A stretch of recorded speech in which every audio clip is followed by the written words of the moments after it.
Hi, everyone, and welcome back to Freak Sense TV. I'm your host, Charlie Freak, and we have a very special guest on our show today. Now, in recent weeks, a host of people have recommended us to Chris's work, including a good friend of ours who is Jesse Perez Casanova. And so there's a lot of people that have passed us over to Chris's work, and it's very timely, it's very important, and it's taking power action into your hands right now. This is a gentleman who knows his stuff and who is authentic from top to bottom. That's Colleen and I as well, and we're so excited to connect with other people that are deeply connected to one thing, and that is the truth. And that's the only answer, folks, because everything exists within the truth. If you try to go love and light first, many wars and many horrendous things have been fought in the names of love and light. But there's never been anything specious fought in the name of truth, because it is what it is, and there is one truth. So with all of that, let's welcome Chris James to the show. Well, thank you so much, Charlie and Colleen. It's been truly, I'm humbled by the wonderful words that you've spoke to me about. My train left last summer surrounding bringing this Trespass forward to the world, and I was originally going to do it in Canada. For those of you who don't know, my name is Christopher James. I live in Canada here. I've been here all my life. I love this country. I love this world in which we live in. And why I'm before you here today is because we have an enormous evil that exists in this world that is finally, I guess you could say, it showed its hand surrounding the COVID, actions that have been occurring, shall we say, the theater that's been going on since it began October of last year. And for those of us who have been on point, I have 20 years of enormous deep research. My background is I graduated with a degree in recording engineering, working in the music and entertainment industry. I'm a writer, engineer, producer. I got about 80 songs in the pipe, so to speak. My love, that's my passion, which I ate, slept, and bred. And then as I worked through that, I graduated in 86. I was in college at 17, out at 19. And then I worked in downtown Toronto in the world-class studios for a few years after that. And then I basically left because I was at a position, Charlie, that I could work at any studio in the world at that point. And I wanted to further my professional skills and really be a powerhouse, like this is what this has become for me here. I actually thought, Charlie, that this initiative that I was doing all my life since I was 13, I've been drawn to the music and entertainment industry because it is such a powerful medium to be able to get music and move people around the world and connect people and bring people together. And it was through my background in the music and entertainment industry that I saw an incredible opportunity that opened up in 1998. As many people may or may not know, the internet came online around 95. And then shortly after that, there was an entity called Napster that came out that basically destroyed the music and entertainment industry. Right. It's nothing really to laugh about for us because it really killed a lot of artists, and it really caused a lot of havoc in the system to make it, reset itself, so to speak. And today, how it's reset itself is just disgusting. Yeah. But what I saw was this incredible opportunity. So I began an initiative that was going to launch in 10 countries. It was $1.5 billion. And then what happened was, I guess you could say, I didn't have a background on financial side of it. So during my research in 2000 and leading up to it to 2003, I finally came, I guess you could say, face to face with the Federal Reserve, the monetary system. And when I came across that, Charlie, again, I, like every other man and woman that's out there, the majority of people don't have a clue how money is created or where it comes from. And once you learn that truth, it's devastating because you realize it's only a handful of families that have been controlling and ruling this world for a very, very long time. These are not conspiracy theories, people. These are concrete facts. And I'm prepared to step into any courtroom anywhere around this world, and under oath or affirmation, I'll lay that truth down before my fellow man and woman, and I will make it known that this is fact. So what happened was that when I realized what was going on with the Federal Reserve, my life's work was destroyed. My entire, this global initiative that I was launching, it was going to do just, this is before Facebook was around and YouTube. Yeah. And I had a business model, a subscription model of $5 a month. And basically we were going to generate about $20 billion without even breaking a sweat. And it was an incredible way of giving back. Also, there was a global consciousness fund that was called Soul Core Entertainment Group. Yeah, and there was a global consciousness fund that was attached to it. It was like the third arm of it. And what that was going to do, Charlie, is that our corporation was going to, even though I loathe corporations now when I know what they're about, but it was ultimately about me, what I was creating here. I wanted to put a cap on all the proceeds, and I wanted to show everybody in real time because of this connectivity that was happening with the wonderful technology that was coming forward, I was going to be able to show through the architecture of how all the revenues were coming in and going out, because we were going to place a cap on our proceeds. We were going to show everybody what we made in every single country. And then anything over above that cap would go back into that consciousness fund for every country, which would be billions of dollars. And then that money can be used from everything from education to health, technology, you name it. So you could see what I was trying to do back then. And this is what I thought was my reason for being here in this world. It was so powerful that drew me to it. But when I came head to head with this Federal Reserve entity, so to speak, and the curtain got pulled back, I realized that my life's work was never going to come to fruition. I sat with the Prime Minister's office twice here in Canada at the time. That was Paul Martin, and they were all blown away from this. And again, I achieved something that the government, the Service Corporation, that's one of the words we want to start to drill down on here today, is that the words that we use are very important. And we've had some enormous truth that's been hidden from us all our lives. And what you're going to learn from this wonderful discussion I'm going to have, hopefully with Charlie here today, is the power and the simplicity of few words that we have to use. Okay? Because when you understand the power of these words, their trespass, property, and who, when you apply them in your everyday life, you really start to understand basically who you are in this world. You'll understand the power that we all have. You understand also the power of law and that public courthouse. That's a key word, a public courthouse. It's not a private courthouse. So what happened was, like I said, after I sat with Paul Martin's office or whatever, then I achieved what no one else has ever done, is I secured almost 2,000 acres of Algonquin. It was under a land claim. It's the longest standing land claim, Charlie, in Canada's history that Parliament Hill actually still sits on. And the Algonquin people, because they were the original people that were here, not Aboriginal. I think that's a horrific way to call them. You know, if I met Charlie and I said, he's an abnormal guy, right? Or, you know, you wouldn't think of that too much. You're a normal guy. So when you put the word ab in front of original, Aboriginal, to me, it's a very wrong terminology to explain what these wonderful people are. And people need to know is that I didn't know any of these various different tribes. I went across there. They were split up at that time in Canada. They were all infighting at who had the correct bloodlines that were Algonquin. So here I am going out to all these various different communities with all these various chiefs that are all fighting. I went to their head, the only place in Canada, in Ontario, that's recognized as the Indian Reserve, and it's called on Golden Lake. And they only have 1,800 acres. So here's a guy coming out of nowhere, Charlie, that's looking to acquire, it's almost 2,000 acres within this land claim. Just so people know, the Ministry of Natural Resources, they had trouble even dispersing a half an acre, okay, to anybody for any type of sale, for any type of project within this land claim, because it was anything would be held up by the Algonquin people. So when I started to go see them, all the government people were telling me, oh, they're just going to use you, Chris. They're going to lie to you, all this normal crap. Well, I went to them with love, first and foremost in my heart. And I spoke to them the truth, what I was actually doing with this initiative. And they were so moved by this in a short time, Charlie, in 6 weeks, they signed over that they wrote to the Minister of Natural Resources that they wanted to see these 2,000 acres with an airfield granted to Soulcore Entertainment and Title and Deed. And that was a very big moment for me here, because that's when I really knew that I was truly on the right path for my creator and what I was doing. And then what unfolded shortly after that, again, that's when this whole thing came down. Alan Lee from Lord of the Rings, incredible conceptual artist. He flew over specifically to meet me. This is not an I love me thing. Like, these are facts. So people understand the foundation of where this information is coming from today. You have to understand who I am before you. Again, it's not an I love me thing. This is fact. So when you hear that a man like Alan Lee flew over specifically to see me to do a project, and he turned down Brad Pitt at the same time to do the motion picture Troy to offer his services to me, I was incredibly humbled. And there was another signal to me, Charlie, that was telling me that what I was doing was incredibly powerful.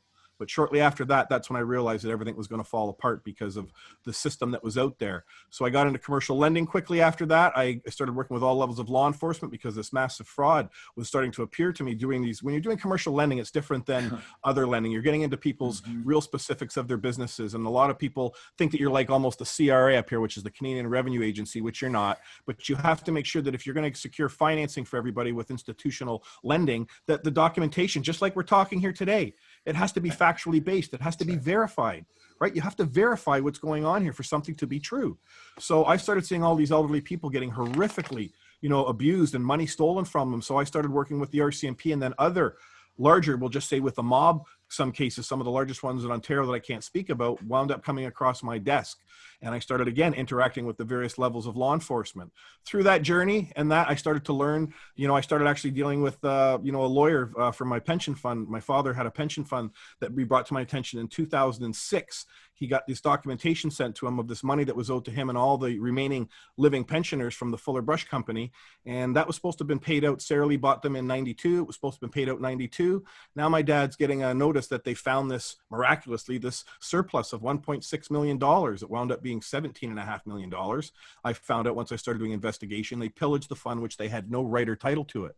Yeah. And when I took my investigative work, it was handed to a lawyer on a silver platter here in Toronto. He looked at it of 40 years and he said, Chris, there must be something you've missed here. Surely something's wrong. And then he looked on it. So people know I take the GO train back and forth to Toronto when I have to go into it. So I don't have to deal with traffic. It's about a 40-minute drive, 40-minute train. The lawyer called me right back on the train before I even got my rear end warm on the seat. He said, Chris, he says, this is the most horrific case, he said, I've ever seen. Because I drilled right down. I guess that's a skill that I have, Charlie, that I'm able to drill right down specifically on the actual, whether it's a trespass, the action, wherever we need to look to understand and seek remedy where something's gone wrong or harmed. I guess that's where my specialty is. I'm very good. I'm like a dog with a bone. And just before that as well, you should know, I started getting involved with going after the local municipality. They were doing all these things around me in my neighborhood where fraud was starting to be shown or whatever. So this is what started me down this role. I thought that the correct way to do this was getting a lawyer, right? Doing the legal process, going through these courts and stuff. And then I learned that the legal world has nothing to do with a man or a woman. And that was obviously this man that I brought to this case to. The pension case wound up being a $240 million class action suit. Okay. And at the end of the day, Sara Lee caved 8 months or 6 months before they were supposed to be brought in court. And you know what this lawyer did? He walked the clients back in. This is as my father was dying in a hospital. All right. My father was ultimately murdered to stop me. That's what the evidence has led me to believe from that I've had here. And I've not had a chance to obviously rectify that. But ultimately why I'm here is that my father ended up dying before I saw a penny of that was owed to him. So that people know, my father worked for 41 years for the Fuller Brush Company. His pension was only $3,600 a year. Okay, so he got a check to him. My mother and father, they've done so much. We don't come from a family of money.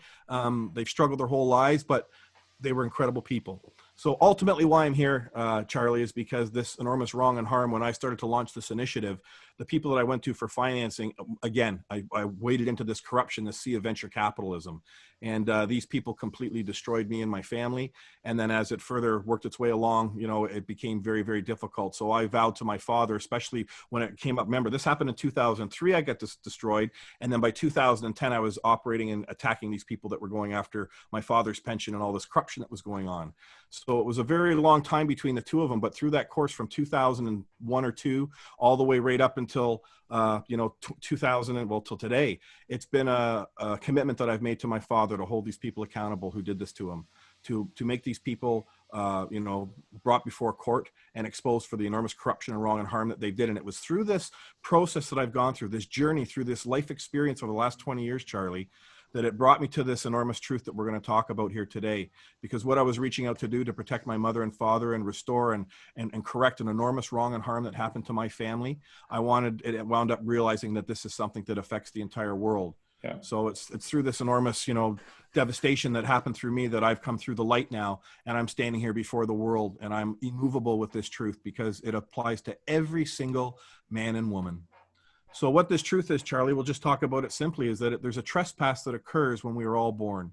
And people say, Christopher, what do you mean by a trespass? Well, when you're born in the hospital, you're not only moments old, you're taking your first breath. There's your wonderful mother and father. They're there and they're filling out paperwork in the hospital. And they believe that they're simply placing on the record, right, that this is the date that my child or my daughter or my son came into this world, and we're simply making an official record of it. That's the same understanding that the honorable people at the hospital believe, because remember, they're all trained to fill out the paperwork a certain way, etc. They're not aware of this nefarious action that's actually occurring in the background. So you say, well, what's this paperwork that we're filling out? It's on my website, but I do have a copy here that I can kind of quickly show. This is the original record when I was born in the hospital. That's what you see on the inside here, but then you see that there's a border that goes around it, okay? This is the hospital record that my mother and father filled out, Charlie. And within that, you see the doctor's signature, you see my weight as a child, but then what's happened is that document has been removed from the hospital record, and it has been set inside a template. See inside the square? This is like a template. Well, what's all this other nonsense with these numbers and stuff up here? That's right. And this other stuff that's down here. What does this have to do with when I was born as a child in a hospital bed? Well, what they're actually doing at that moment is they're creating a bond on behalf of, yes, unbeknownst to you in the back end system. And in the same breath, which you receive a few weeks later, all of us receive, which is known as a birth certificate. Okay. Everyone's led to believe that the birth certificate actually relates to, it's a factual piece of document that applies to you as a man or woman. And here's the big truth, people. This document that we all receive, that's called a birth certificate. Remember that when we apply for this online, when you go to my website, you will see that there's a video I did on that channel. You can also look up Christopher J. It was the original YouTube channel I set up like 5 years ago. Yeah. Yeah, and I put up a movie there, A Planned Trespass Against the Mind of Man. Everybody should give a quick look at that, because you can go back and see what I was telling everybody then has now come to fruition. More importantly, you're going to see the process in order to get this document. It's called a long form birth certificate in Ontario here. Only one problem, Charlie. Nowhere on this document does it say birth certificate. Okay, that's your first tell when you have to start to pay attention to the words that are on all this paperwork. And I say this to everybody listening today. This is also, I can quickly jump on this. This is the reason we are in the state that we're in globally today, Charlie, is because everyone is looking for a piece of paper, words on a piece of paper to control them, or is controlling them. Or somehow words on a piece of paper, you know, make the case for who they are with all their rights and that they have. This is the problem, is because right at birth, when this trespass occurs, you say, well, what's the trespass? Well, it's an unlawful conversion. And you say, well, what's an unlawful conversion? Well, we're born in this world, Charlie. You and I came into this world both as a man, right? Or man or woman, whatever we come into as. We have no paper that's attached to us. We have no contracts. We're not bound to any other man or woman in this world. We are born free. And that's why I hope we talk about JFK a little bit later on this, because I got some great stuff to tell you about that. That I bet you a lot of people are their jaws are going to be on the ground. But just saying that, the reason I mentioned JFK is because he talked about in his 1963 or 61 speech, you know, man as man was meant to be, born to be free. That's what he ended his speeches on. And that man knew the power and the importance of what he was doing back then, dealing with these societies that have obviously set up this system that's all around us today. So what has happened is, with this unlawful conversion, what they do is they go and create this birth certificate. What does it represent? A corporation, a company, a legal person that was created in your name by the Service Corporation. Ontario, in this case, is the Service Corporation, the government of Ontario. It's a service corporation. So we should put in everybody's heads right now so they simply understand the terminology, how you need to relate to these governments that are operating around us today. Number one, they are not governments buying for the people. They are service corporations that were created by the Pope, the central bankers, and the monarch. Remember that, all of them, including the United States, people. You need to recognize this. The United States of America, the organic government of the people, is not being operated under right now. You have an entity called the United States. We can get into that later on. You should probably have Anna Von Reitz on for that, because she's done incredible work in the United States on drilling down on that. But I don't want to confuse people, but the wording in the legal world is ultimately what it comes down to. That's why you must pay attention to the words. So when you go and look at your birth certificate, people, pause it for a second here on Charlie, grab a drink and come back and look at the birth certificate that you were given or your children were given. The first thing that you're going to notice is that your name is in all capital letters. That's the first thing.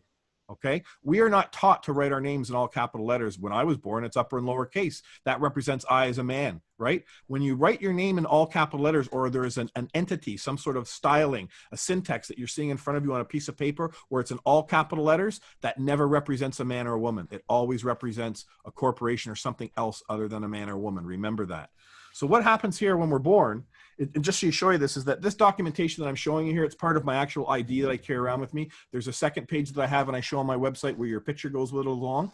Yeah. This is the original hospital record. And then I took it and I went to a notary and I took a copy of this, made a copy of it, and I put that before the notary public. The notary public. And that man, who's a professional, he compared both of them, and then he wrote a letter, and I put it on the back. I laminated it to the back of it. And he basically has my name here. I don't want to show the last and family name, but he has my name in upper and lower case. Okay, on the hospital record, your name is shown in all capital letters, but there's a line that goes underneath my last family name there. I don't want to really show that. I should have grabbed a redacted page. But ultimately, what that line of delineation means is that can be changed. And this is what the system is keyed in off. This is what the nurses and doctors are trained to do, Charlie. They don't realize what they're doing. When they're filling this form out in all capital letters, what happens then is this gets sent off in our country to the Bank of Canada, okay? And a bond is created on it. But the birth certificate, that is created at the Registrar General in Canada. That's where ultimately all this documentation winds up from. And what they do is they take an extract, Okay, as it even says on here, an extract from the long form birth certificate, which it's not, but they take an extract from that hospital record, and that's where they go and create this all capital name that's in your name. And when you see it, you get this card, you think, oh, this is my identification, because, well, look, it's got a birth date on it. Okay, birth is a trick word too. You weren't birthed, you were born. That's okay, right. Birth is a shipping term. And when you get into learning about the back end side of the secret societies of how they've created all this stuff, like the central banks, for example, who control the currency, right? The banks on the riverside control the current. And then you need a doctor, right, to administer when something is, born, birth. He's giving birth, he's creating a manifest. And that's what ultimately this is in their sick world and what they're doing, because their world, the legal world, only operates out on the sea. Okay, there's the word law is very powerful, Charlie, so people understand this first and foremost. It's not a cute word. It actually stands for the 3 jurisdictions in our world. And as you understand, the 3 jurisdictions are land, air, and water. There's different laws for each area. Exactly. It's common sense for everyone. That's why it's called common law. It's not a common legal country. See, we can talk in very common language here and people will understand. So the L stands for the land, the common law. That's the law of this land. It's the unwritten law that comes from our creator. We all know the difference between right and wrong, Charlie. That's why the word trespass is in the Bible. Okay. And even if you're not religious and say you're an atheist, you still know that when you were born, when we all came into this world, that you're not property of another man or woman. We're born free. We're all equal under the law. So that's where you and I stand and sit here today. Nothing has changed, Charlie, in our life with paperwork that they've tried to attach to us. Once you recognize that and bring that out into the light, this system around you falls apart, because they're using this trespass that occurs against us when we're born to basically manipulate us, steal from us. We've got all our property that we've bought from cars, homes, lands, motorbikes, whatever you care. You've always used whose identification when you bought it.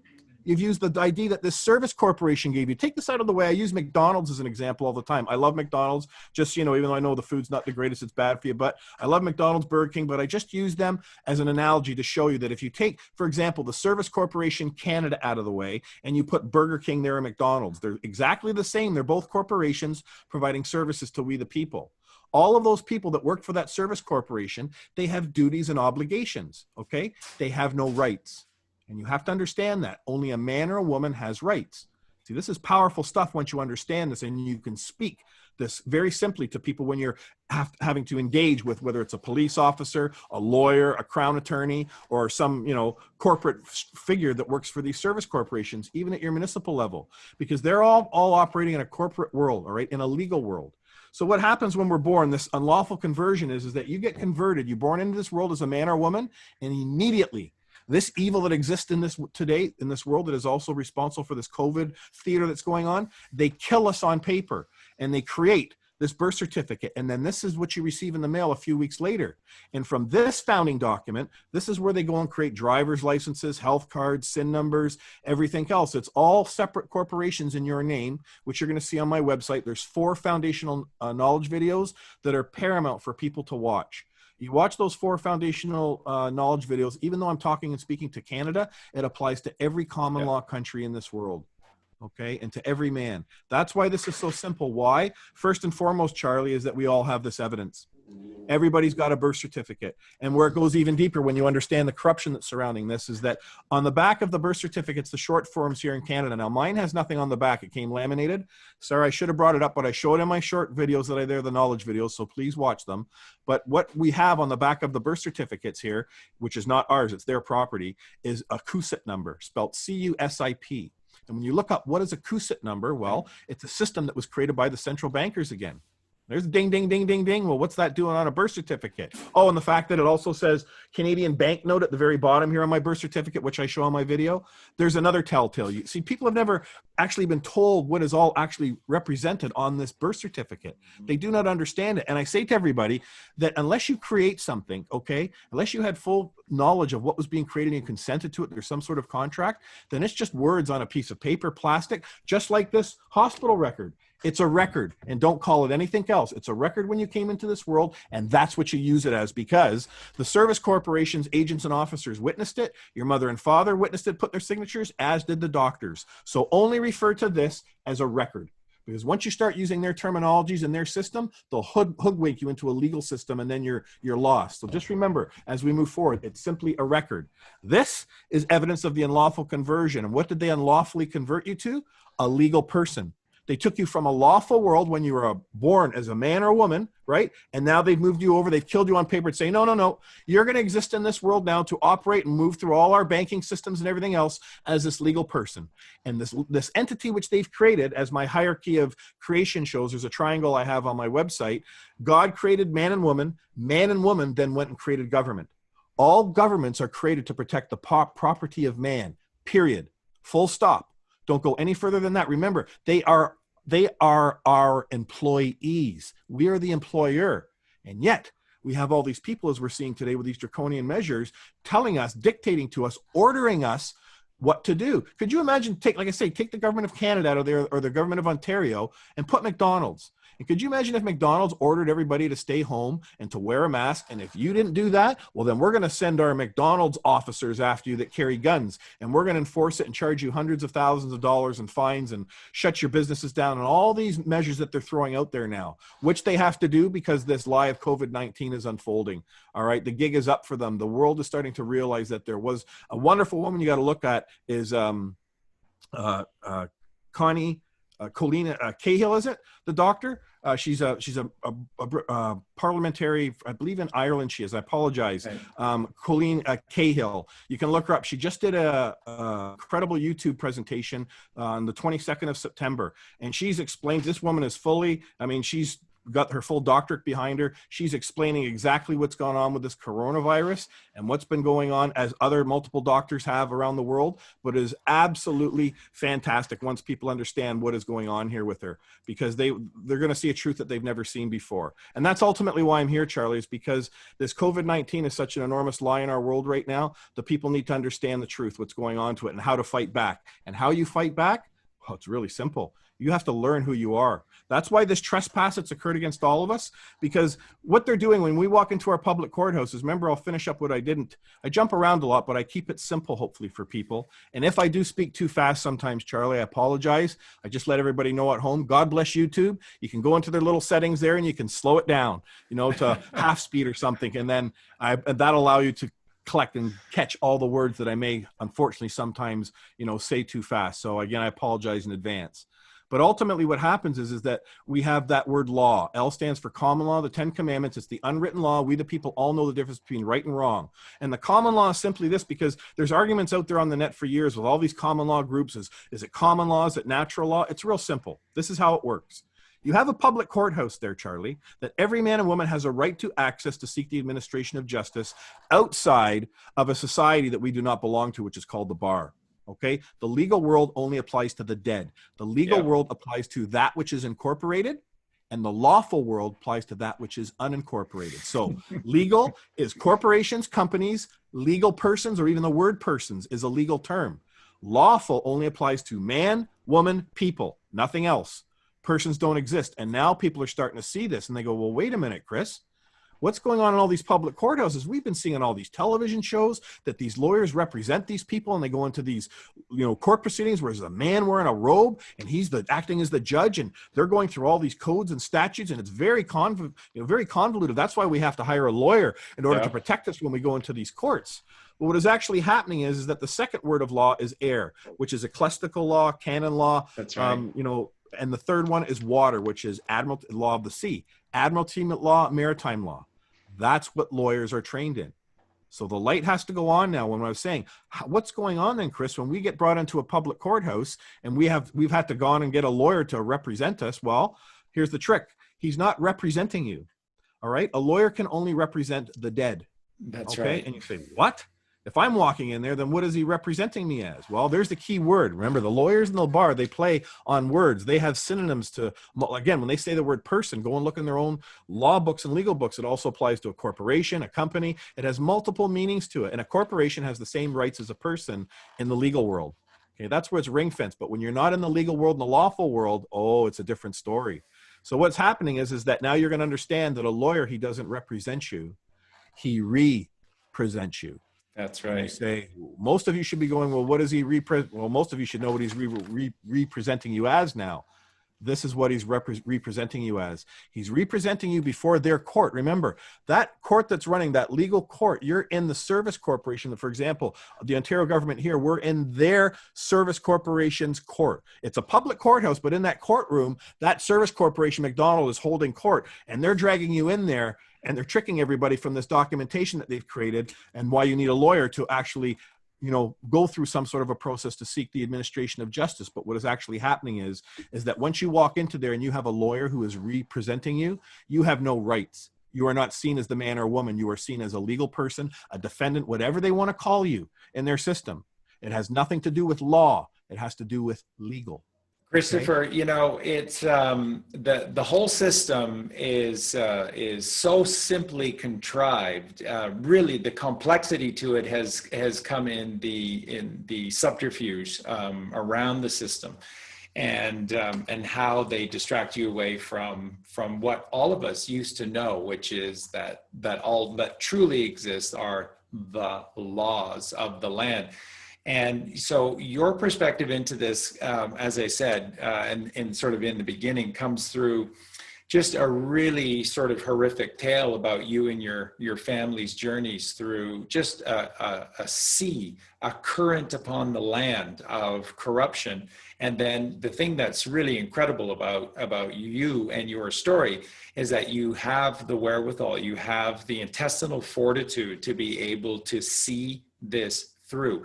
And to be very honest about it, very few people do. They just simply roll over, they scream and they complain and they run far and fast from the system. That's not what you've done.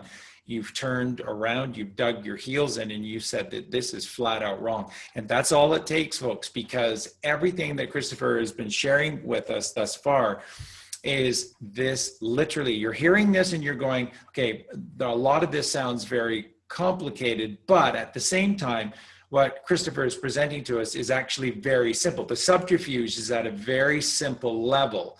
And I'm hearing this and I can see that this subterfuge is at a very simple level. They've simply taken the Maritime Admiralty law, so a system of law upon something that cannot be controlled, which is the high seas. And I'll explain sort of how I came into all of this, because I came into this differently, but we both ended up at the exact same spot. And what they've done is they've taken this great subterfuge of the sea and applied it to land, and they've called it legalese. They've called it legality and illegality, when all that exists on the land is the law. And the law comes only from one source, and that is the Creator. And what they do has nothing to do with creation, because everything that they deal with is dead. You're dealing with a corpse, and a corpse is a corpse. And the entire system is perpetuated to us as what's real, what is the backbone of what makes us great as a society. And it is the exact opposite. It is a system run by the living for their benefit by declaring everybody dead. And it all happens in that borning room that they call a birth room, with the doctor, come on down that birthing canal. That's right. You are a possession. And that's exactly how it is when your parents, and they're just thrilled beyond description with this process that has occurred to bring a new life form. It's beautiful. And that's what they do with us all the time, is they take advantage of the beautiful simplicity that is a man and a woman, which is, we're in and around love, in and around family. It's all about the Holy Trinity. It's all about the Bible. Everything in the New Testament, especially that relate to the journeys of Jesus Christ, are all relating to this one story that Christopher is talking to you about today. And by the way, this is why so much of that story with Jesus is on the seas. And that's why he has to get off the citizenship, walk upon the water of the Maritime Admiralty laws, and come to the land as a free man, which is what we are. And the only way you can do that is to walk upon the water. And you say, well, that sounds really nice, but Jesus was a very special guy. I'm not that guy, and I can't walk. Yes, you can, because their entire system is pay per.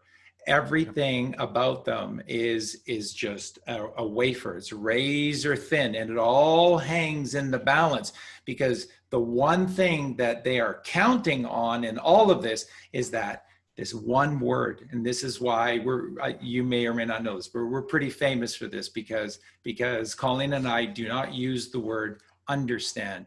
We use two variations, which is in the process of coming to master something, we are understanding it. And then when we have mastered something, then we overstand it.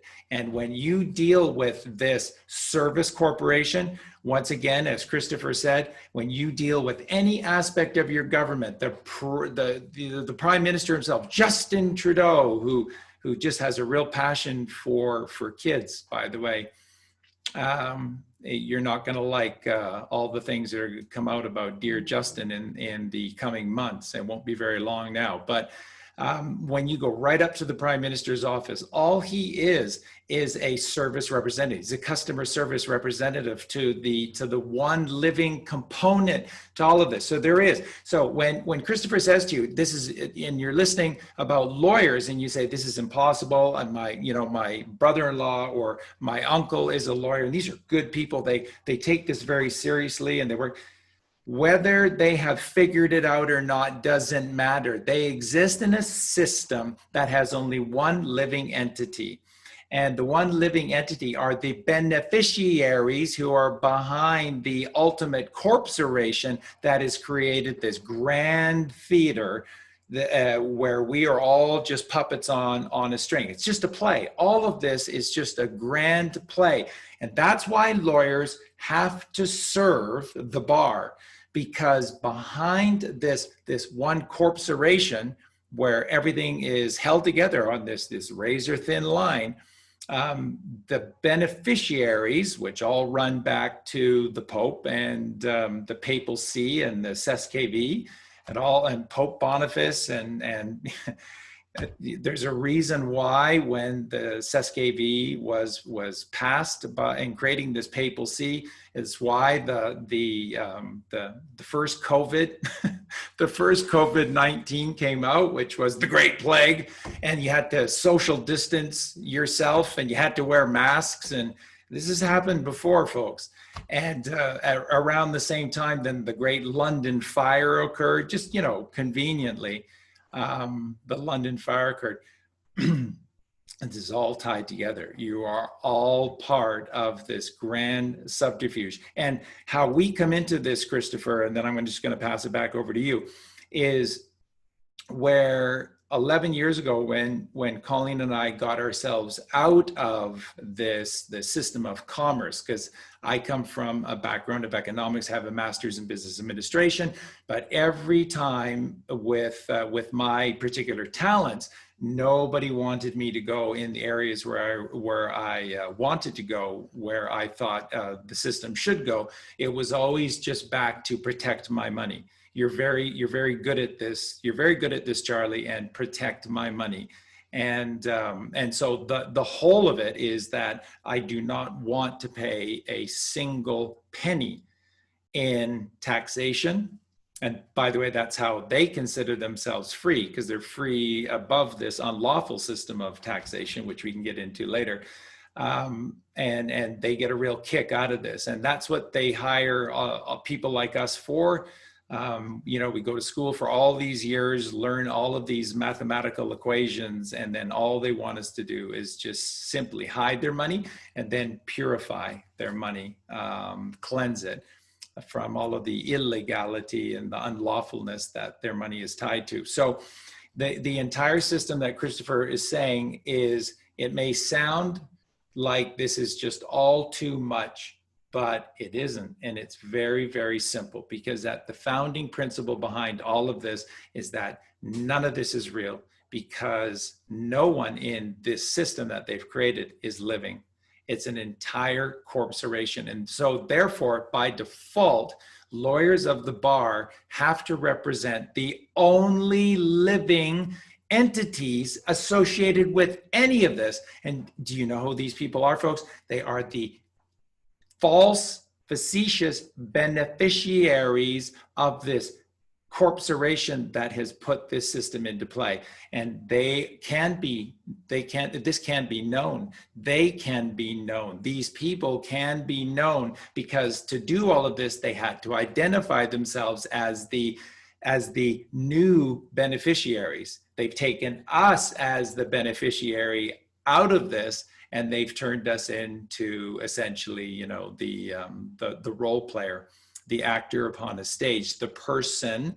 And of course, this is a very bad word, and God and both God and Jesus in the Bible had very powerful things to talk about with the person. And God is not a God of or for the person, because of the word and the connotations of the word. So in Greek, person is Persephone, and in Greek, Persephone is a mask wearer. And essentially what it means is that you are a role player. And this is exactly how all of our society has come down. You believe all of this. You believe all of this, and you believe that your government is exempt from all of this corruption, and that they will protect you because it is the basis to the solidity of your, what you would say, your three-dimensional legal world. And they're nothing. It's a fraud. It's a scam. They are service attendees. They are attending to the service being carried out upon the Maritime Admiralty laws that are cast upon you. And the only way to get out of this, the only way to get out of any of this, is to get off the citizenship, to walk upon the Maritime Admiralty waters, and then on your own 2 feet, of your own self, of your own 2 feet, you come back to the land as a free soul. And I love the fact that whether you meant to or just through intuition, but you know, when you created your entertainment company back when you were doing with the music back in 2004, 2005, you created the Soul Corp Entertainment. What it's all about, folks. Soul is lawful. Soul is God, and everything else is a ruse. Everything else is a lie. So let's go back over to Christopher. Oh, thank you, Charlie. Well, I'll just give you a little, like I said, we could talk for days on this stuff, but I'll just tell you where the word soul core came from entertainment, why I chose it. True success is ultimately the divinity of our soul, yes, unfolding within each of us, which comes directly from the core of every human heart. Hence the name Soul Core. That's where I came with that. That's where that name came up from. It was a very powerful word for me, and it applies here today. I want people to also know that why I am here before you here today is because I did make a promise to my father on his deathbed to hold these people accountable. That's why I'm here. I'm still going after these people that did it. People, not fictions, not lawyers, not judges, not police. I'm going after the actual people that are doing it.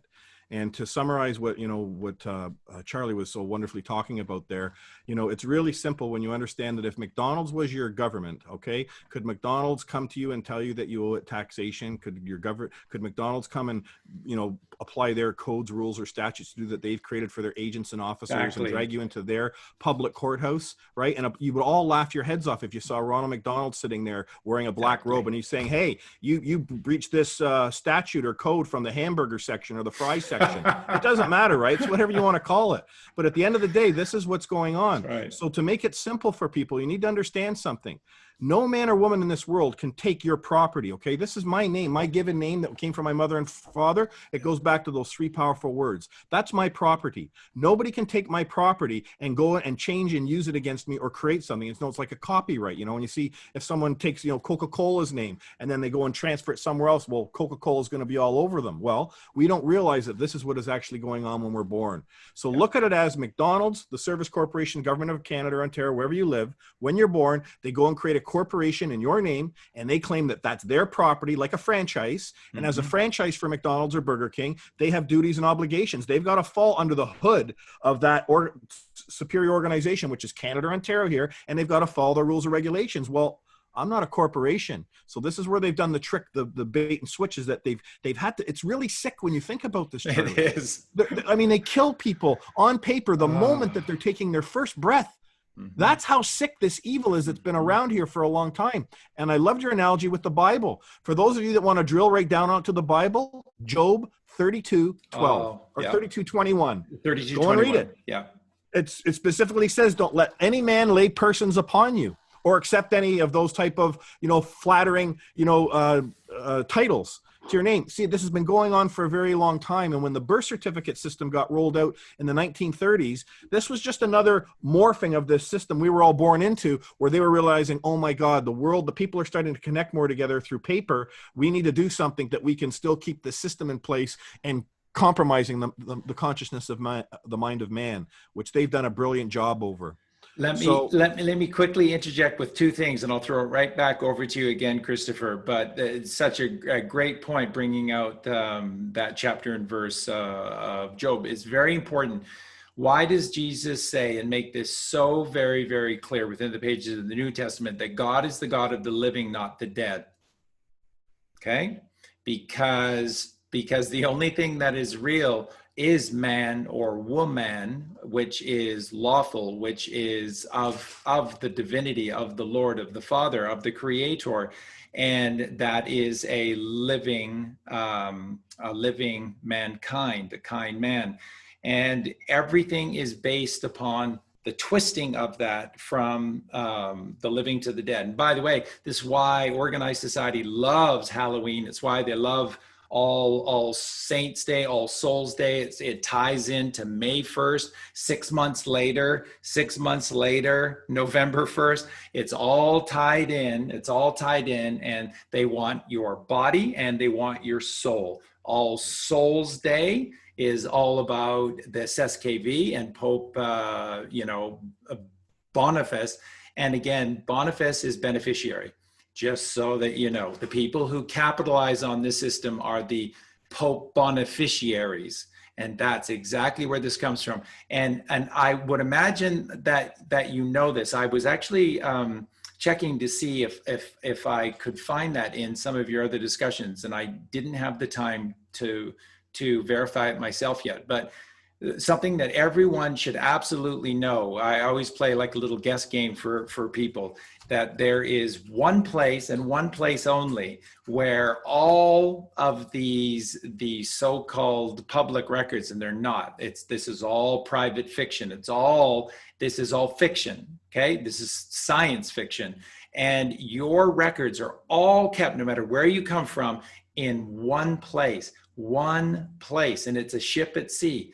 And when they say all roads lead to Rome, they're just a little off. It's very close to Rome, but they're just a little off, because they get away with all of this by this little subterfuge that they do. And that is, it's the island city of Venice, Italy.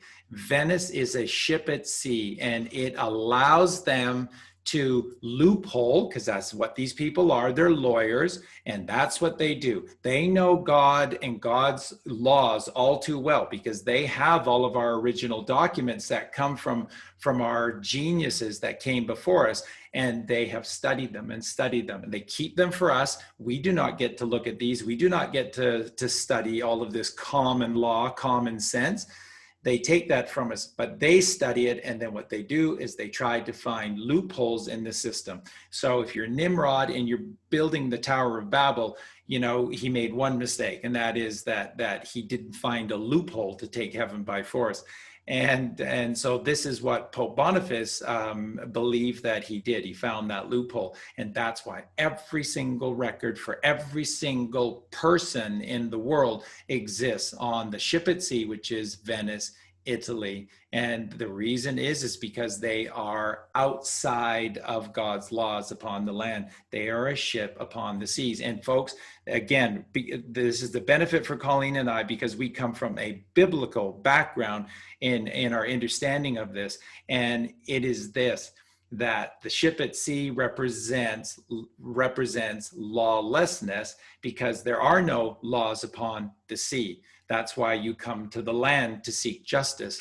The seas are sort of a metaphor, representation for the left hemisphere of our brain, which is that facts, figures, and logic mind, versus this higher mind of the right hemisphere of the brain, where all of our creativity and imagination comes from, because it's sort of a very deep process of sort of connecting to the Father in the right hemisphere of the brain.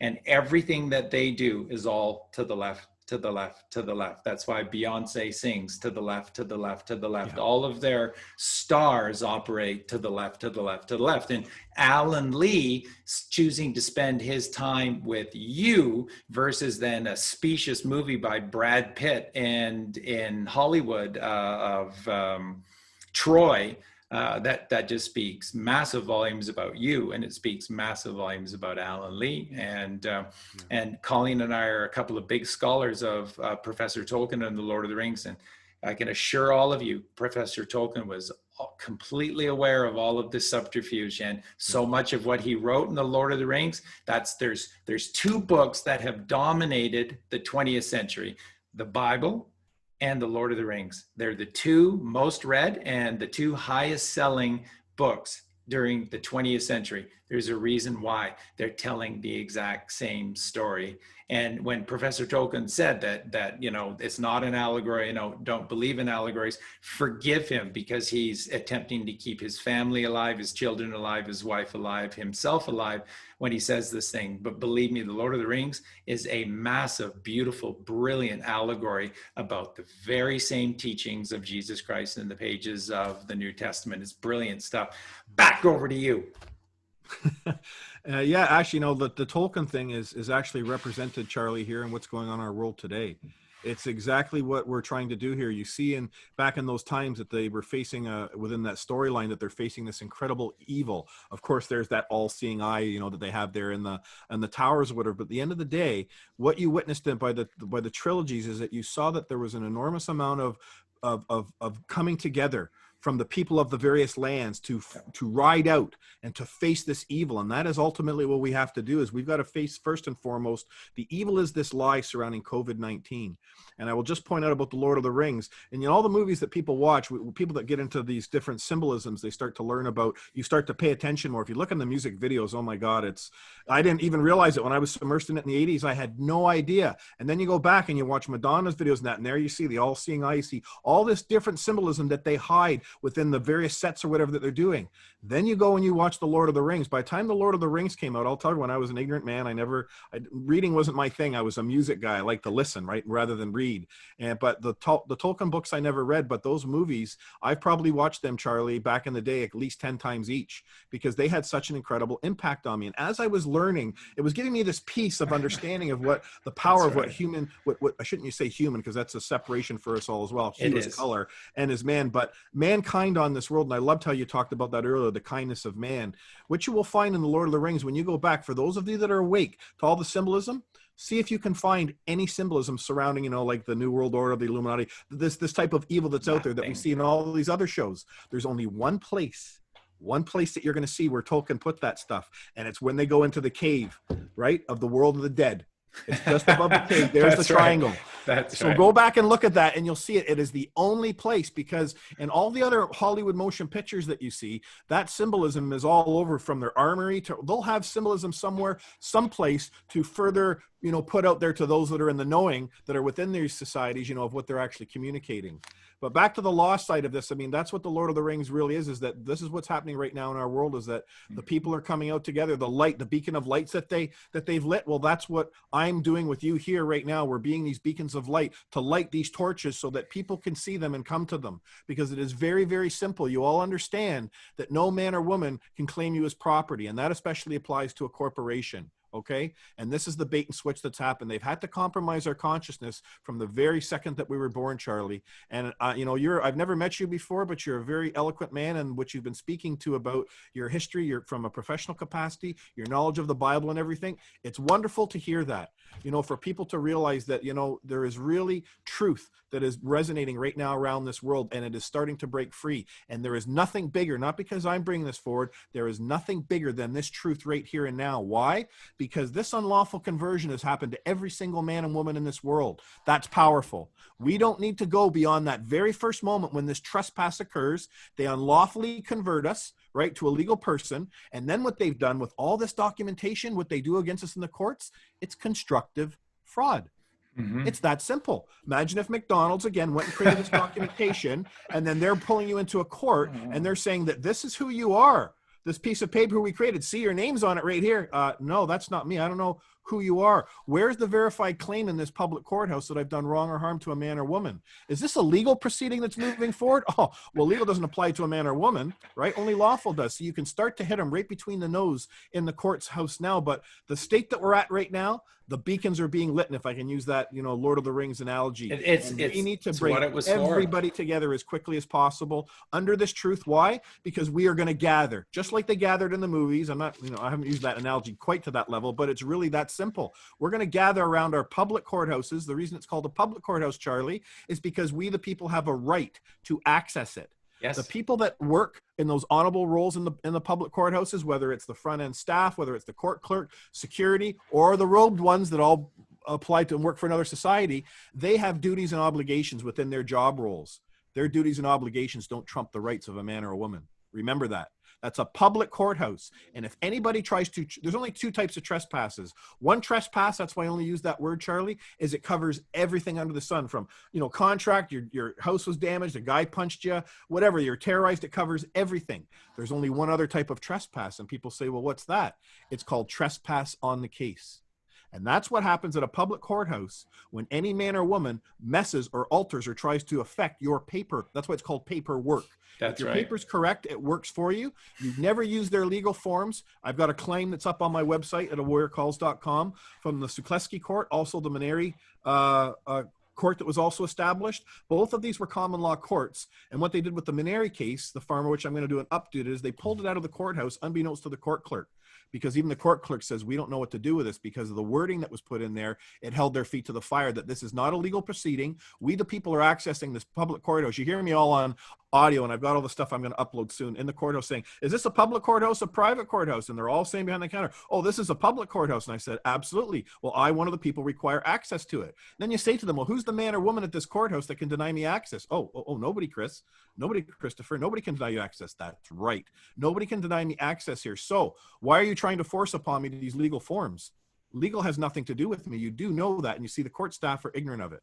To show you the power of what this system is and who did this to you right at the beginning, I can jump around a lot, but I can keep it simple. With the Maneri case, I had Brent and Kathy. What they did is they created their own custom ID, which I'm showing you that I have here with the letter, and it's notarized with their picture. I had them go back to the bank, one of their banks, First Credit Union, I think it was, First National, whatever it was.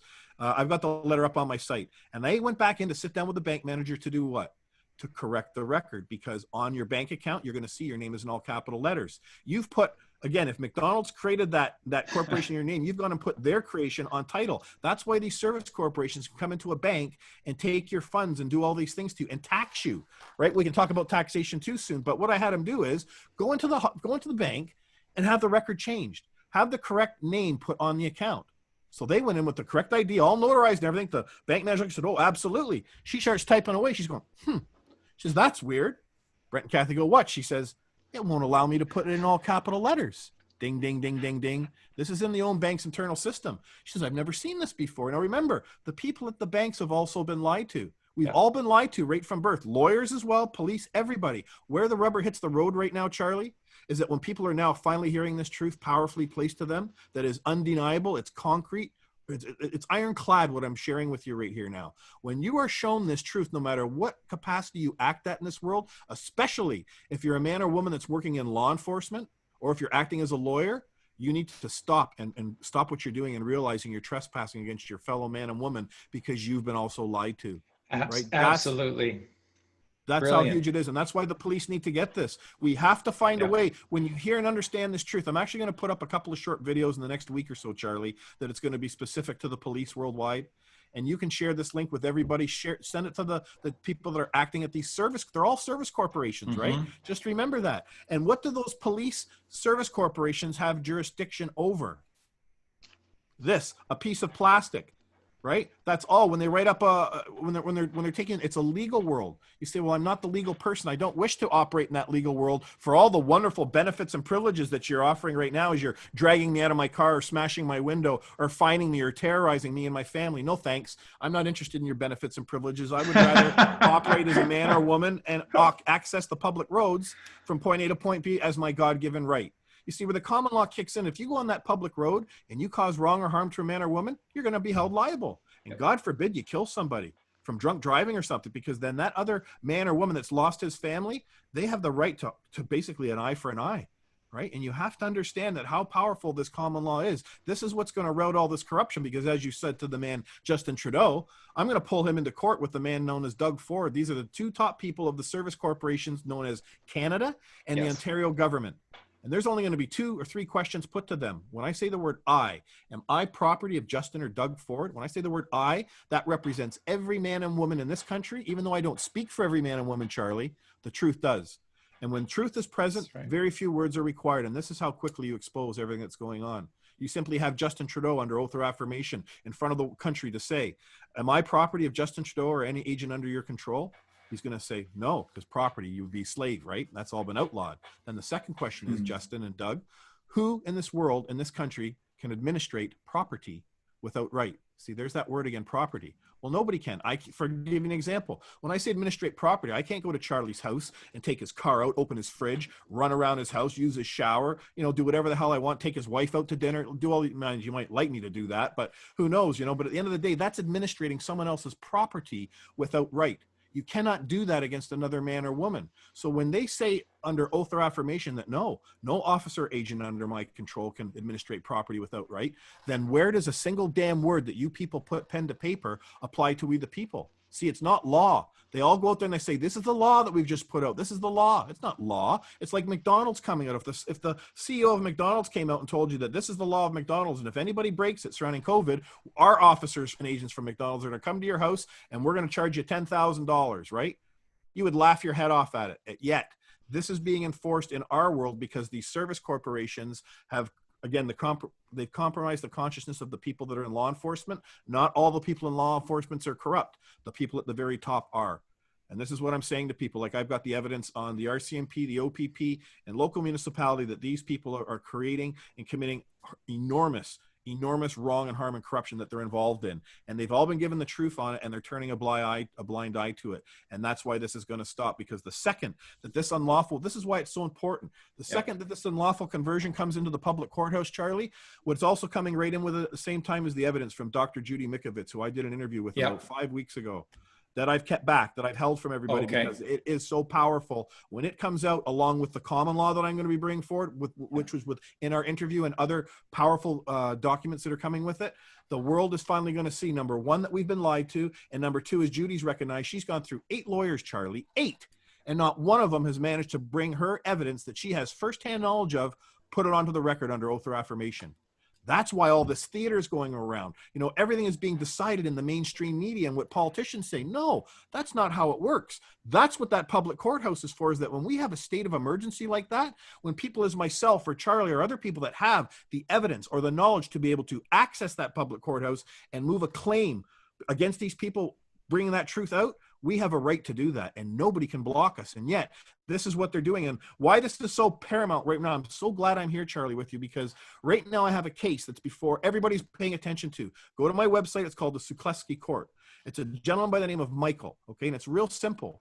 His father died, unfortunately, a couple of years ago. He passed away without having a will, okay? His father tried to get a will set up for Michael for 2 years before. Michael was his only child, but then his father went and remarried, and then Michael's stepmother, he had a child with her, so he has a stepsister as well. So there's Michael's a stepsister and a stepmother. The father passed away before he could set up the will. He tried to set up the will with lawyers and leave the majority of it, as Michael has told me, and he's shown me the records, to him. But the lawyer said, no, you can't do that because it doesn't fall under the Estate Act. Right? So here's these acts that come up: the Justice Act, the Highway Traffic Act, all these things that were written by this service corporation. Well, where does this, could McDonald's come into a courtroom and basically administrate over my property that was left to me from my father or my mother? No, they couldn't. So what are these people doing with this estate act that they're trying to apply to Michael and the rules of civil procedure? That's the other big one. So what's ultimately happened, I'll make it a short story, is that Michael began the process believing that lawyers were the right way to go. Then he came across my information and contacted me in, I think it was April of this year, somewhere in there, April or May. And he showed me what was going on with them. And I thought, well, I always said, the good Lord's always sending me people, Charlie, into my life. What am I supposed to get out of this at that time? And just so people know, I can't take on any more cases now. My dance card's full, just bringing this truth into the light now and getting this done for our world, because once we do this, it's game over. Anyways, Michael came to me. I saw what these lawyers were doing. He realized that, first and foremost, on all the paperwork, right, they were using this all cap and name. So that's the first thing you attack. Right, that their courts have been moving under a false presumption. You have the wrong parties that are on top of it. It's actually all based on constructive fraud, which these lawyers are doing, and they don't like when you bring that into the courtroom, especially if you use the word barratry. Oh, they don't like it. They shit a pickle with that. So that's the first thing that we brought to their attention. Then we brought to their attention, and this is why this is so powerful, it's universal right across this world and country, in all the common law countries. The rules of civil procedure. Listen to what I'm about to tell everybody here. The rules of civil procedure do not apply to a man or a woman. Now, I want you to stop and think about that for a second, everyone. Every single court case that's been occurring on our lands for over 100 years now has all been operating under the rules of civil procedure. These rules of civil procedure are written in Canada here by a man or woman who's acting at the time as Attorney General. Again, the Attorney General is nothing more than the head man for a service corporation like at McDonald's. Do you think I give a rat's arse what the head guy acting for a legal firm of McDonald's has to say or think to me? No, unless I've trespassed against him. Then that's when he's got standing to bring me into court and hold me accountable. But in this case, they don't have that. So people are starting to realize the simplicity is that the rules of civil procedure do not apply to we the people. And what has just happened yesterday, okay, this claim went in for Michael Sekleski on September the 12th. We got it filed into the courthouse, and guess what just got attempted to do from the Attorney General's office yesterday, Michael? They wrote to the registrar. That's the woman that operates. They have the most important responsibility to public courthouse to ensure that all the paperwork is protected, it is filed correctly, that no one tampers with it, that nobody trespasses on the case. That's what they're there for. The problem is all the filings that are in our public courthouses are all in a legal capacity. So when a filing actually comes forward that a man is actually created, they are not trained actually how to do it, but you're able to hold their feet to the fire with it. And the only thing that they can come back at now, and this is what they did to the Mineri farm, is they write back, and this is what the man from the Attorney General said is this filing needs to be removed from the courthouse. We just got it yesterday sent to us, and I immediately followed right back with it. It has to be removed from the courthouse. Why? Because it's not falling under the rules of civil procedure. See, that's all they've got, people. Once we blow through these, there's two questions, two powerful questions, and why I'm doing all this to bring forward. And it's something that everybody can understand. Is it a public courthouse? That's the first thing you need to understand. Is it a public courthouse or a private courthouse? If it's a public courthouse, which we all the people are paying for, we pay for these buildings, we pay for everybody working in there. Yes, it's a public. Who has the right in that public courthouse to administrate our property? And what is our property in that instance? Our claim, not a complaint. Our paperwork that we're filing with no legal forms on it, that's our property. And we're making a claim that Bob or Susie out here is trespassed against us, and we need a jury sat to move our claim in court against, and they will render a verdict. See, that's how it works in the common law world. You have 12 jurors or you have 25 jurors in a grand jury. They are the judges. The man or woman wearing the robe there, they are off to the side, okay, and they simply bear witness. And why we want them in our courtrooms is because the lawyers and the judges are supposed to act in a duality role. That's how they're supposed to have been trained, Charlie. Okay, our public courthouses take all kinds of different law that's coming into it. When you say, well, what types of law? Well, there's the legal side, and then there's the lawful side. So the legal world, the bar, yes, they have, that's where we all go and we take care of all our business. That's why we do need lawyers for big corporate contracts, because they could be very convoluted, very complicated. That's what a lawyer specializes in. But a lawyer cannot represent a man or a woman. All right. He can only represent them, as we know now, as that fiction in their legal world. And then he has to apply what? He's bound by the rules of civil procedures in everything that he does. He's bound by the court. Every lawyer takes an oath to the court that supersedes their client. See, people don't know this. So you're ring fenced right from the beginning. You're not being first and foremost presented in the courtroom as a man or woman with all your rights, and there's no verified claim 99% of the time from another man or woman that's coming there. There's someone that's moving a code or a statute from the service corporation that created all this. Like I said, imagine if McDonald's dragged you in and they're trying to force on you, no, Christopher, you are not the man or the woman. You are this person that we created on paper. That is who we're bringing in here today, and you're liable to us. You're bound to all our rules, codes, and our court procedures of rules of civil procedure. You're not. And as soon as you put that in their face, that's why I say, when you go and download the claim that I put in from Michael, you're going to see the very first two exhibits, Charlie. There's his, you're going to see this record, all right, that's created with the notary with his ID as exhibit 1 of who the man actually is, Michael, upper and lowercase. And then you see exhibit 2. And we're outlining that this is what was created by the service corporation, which is all in capital letters. And all you have to do is go to every single legal filing that's gone into the court systems worldwide. Don't care about the body, what's in it. Look at the top, who the parties are. You are always going to see that those names are in all capital letters. And now you know what's going on. This is who they're bringing. You may see sometimes your first given name may be in upper and lower case, but always the last name, the family name, that is always in capital letters. You'll see that represented by Rocco Galante here in Canada. He's a man that just launched he's a lawyer. He launched a 191-page class action suit against the government of Canada and multiple agent officers of it, outing within his claim. He's basically shown the world also the truth, what's going on, except he's doing it in a legal capacity. But what you see in his filing, you look at the very top, Charlie, and you see he's Justin Trudeau. It's Trudeau first, right? The last name is all capitalized, then Justin in upper and lower case. Every man and woman that he's going after in the system, their last name is always capitalized. So you have to understand that this is what's going on. And the very simple thing, like I say again, I repeat it, the common law is what resides within all your hearts. You don't need to go to a lawyer. When you go to that public courthouse, you have your paperwork correctly in your I's dotted and your T's crossed that says, Bob or Susie here, they trespassed against me. Here's my claim. I want a jury sat in 21 days. They have 21 days to respond to it. If in 21 days they don't respond, you move your court and claim into court. They get brought into court. You present your case in front of your jury of your peers, and then he has the right to do his from the defendant's side. And then the jury deliberates and they render a verdict. It's that simple. The man wearing the robe, he doesn't interfere at all unless he sees that there's shenanigans going on. Okay, he keeps it civil in that courtroom, but it is my court that I'm moving. So I can show up, I can do whatever I want in that court that day to present my case, which also gives me the right to what? Broadcast it live, stream it live. See, we can do that now in our country. So this is what has to start happening, because it's the James court that would go in, or the Sukleski court. Michael is actually holding court here in front of his fellow man and woman. And when those jury of his peers are seated, okay, they're going to hear the evidence hard on. They're all going to be shown. They're all going to be shown that the rules of civil procedure don't apply to a man or woman. And when this happens, this is an avalanche. It's going to destroy the bar finally. It's going to liquidate it into oblivion. It's going to kick its arse back out to the sea where it belongs. And we're never, Charlie, going to see a child wronged or trespassed against them again when they're born, moments old in a hospital. And every man and woman, as you move your way through your life now, you're not going to be attacked by the system anymore. You're going to finally be in the position in which you've always been in, but you haven't recognized, and that is as the creator.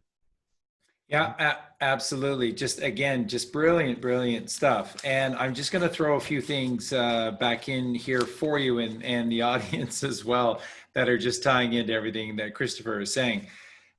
First off, you were talking about this little trio of characters. So you've got within this fictional system of legality, you have judges, you have lawyers, and you have police officers.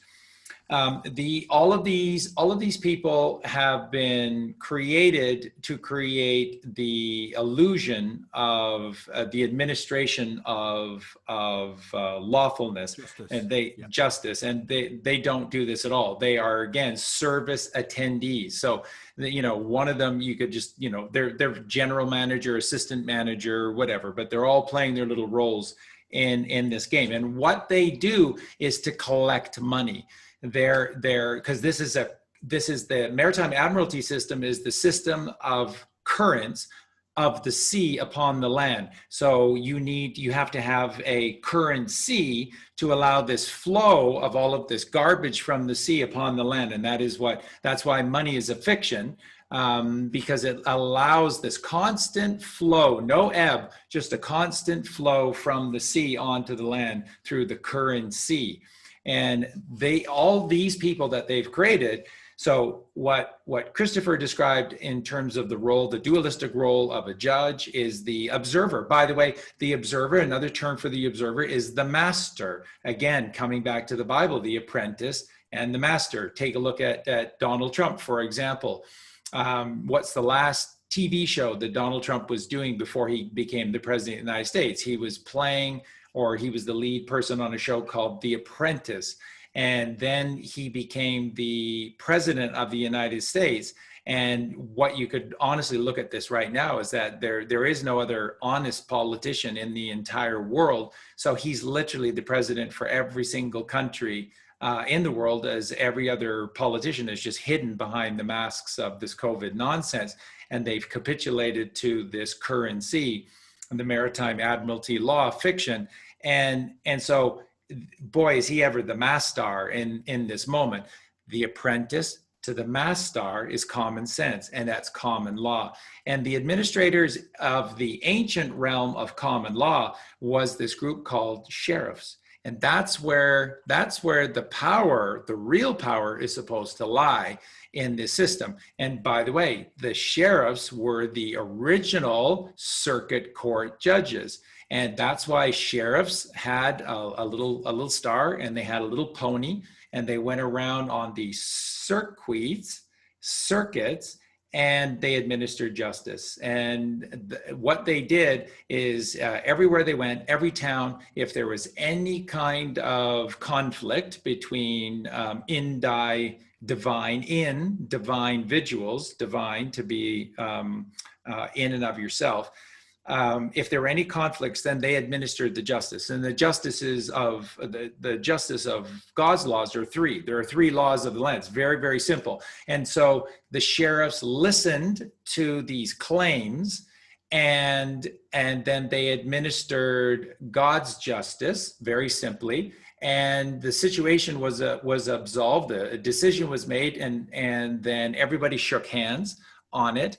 And if a wrong was committed, then a right, because that's common sense, and that's how common law works. You have to create a right, a righteousness, a right to correct the wrong that has occurred. And that's all that these sheriffs were doing. They were listening for the wrong. If was a lawful wrong committed, if there was a wrong committed, then all it requires, there's no anger, there's no, I'm going to send you to jail. There was none of this stuff. It was just resolution right here, right now, and then we shake hands. And that's all they did, is they listened if there was a wrong. Who was in the wrong? Now make it right. And so the restitution for these wrongs was always making it right through the sweat of your labor, which is why it cannot be taxed. Your thoughts, your intellectual property cannot be taxed. They do not belong to any other person. Again, if you just take the time to read the Bible for yourself and not listen to some agent of the system that never allows you to be as king. This is so important here. When we ask the questions, remember, these are public courts, as Christopher said.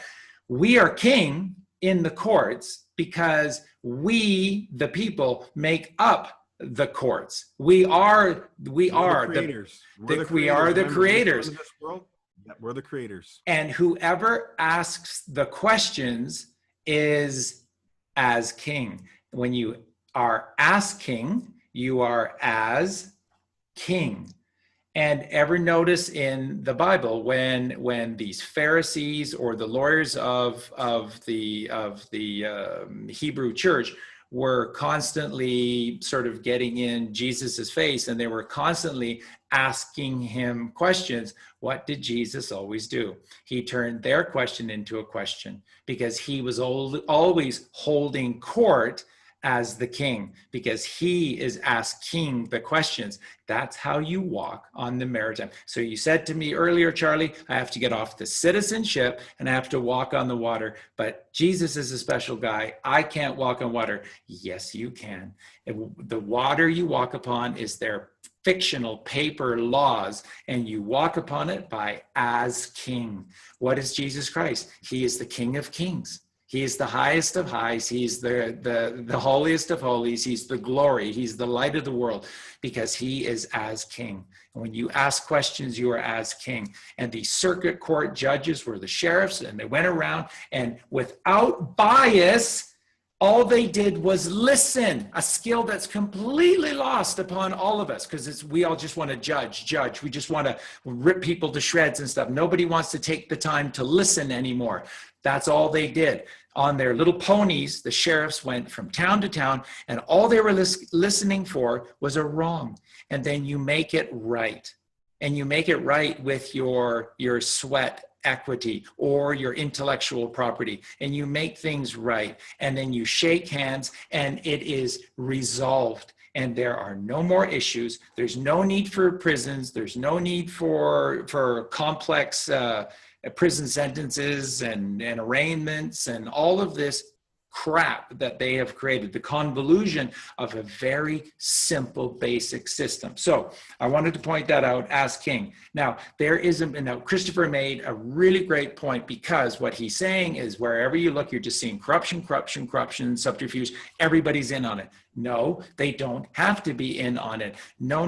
Only certain people need to be on it. There is a movie you need to watch. It is a great movie. It's a very funny movie on one level, but believe me, it is serious beyond description.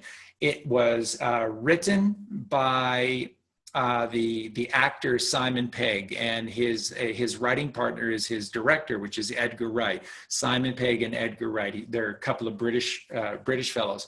And they did a trilogy of movies. And the first one was based on, I can't remember the name of it, but it was based upon zombies, which is the living dead, which we become. That's what this fictional system of legality creates, is a corpsoration world. And we're all corpses. And that's why Hollywood loves all these movies with the zombies and the living dead, because that's what we are. We've unwittingly agreed to play a role in all of this as the living dead. It's incredible, but it's true. And so they started with that zombie movie, and then the middle of these two movies is called Hot Fuzz. So probably most of you know this movie. He plays a police officer, Sergeant Nicholas Angel, Sergeant Nicholas Angel, Saint Nick of the Angels, and he brings down the entire system. What do they show you in this movie? And I'm not kidding. Every single line is well thought out. Every single character that is in there is a representation of the specious system, are the false ones. And so who is in this town that Sergeant Nicholas Angel has to deal with? The representative from the church. So there's one guy in the church you have to be wary of. There could be a whole bunch of righteous men that are trying to teach this narrative of the Bible and do good works. It doesn't matter. There's always one person above them, and they are the conduit to the SKV, to Pope Boniface, and the beneficiaries. Everything is for the monetary benefit of the beneficiaries of Pope Boniface. And that's why it's the papal see. By the way, when you go into the Pope's office in the Vatican, when you go into his room, and it's gigantic, what do you see on all four walls? You see the four corners of the earth. The entire earth is laid out on the ground and on all four walls as the fourfold nature of man, the fourfold nature of this world, the four principal oceans, and everything is the papal see, because they think they own. And of course, technically they do through this paper thin fiction, they technically do. And so all of this leads to Rome, except there's somebody behind. There's just somebody behind who doesn't want to be seen, who's behind Rome, who's behind Pope Boniface, behind the popes, behind this false narrative. And that's whoever these people are in Venice. And they are the puppet masters to these people that play the highest of roles, including the popes. And it all roads lead back to Venice. So that movie Hot Fuzz, take the time to watch this and listen carefully, carefully, carefully. All the names are specifically chosen. Listen to the names of what is the name of the priest in the town, what is the name of the barrister, what is the name of the teacher. All of them, all of their names are telling you very good. And what do they show you from the City of London Police?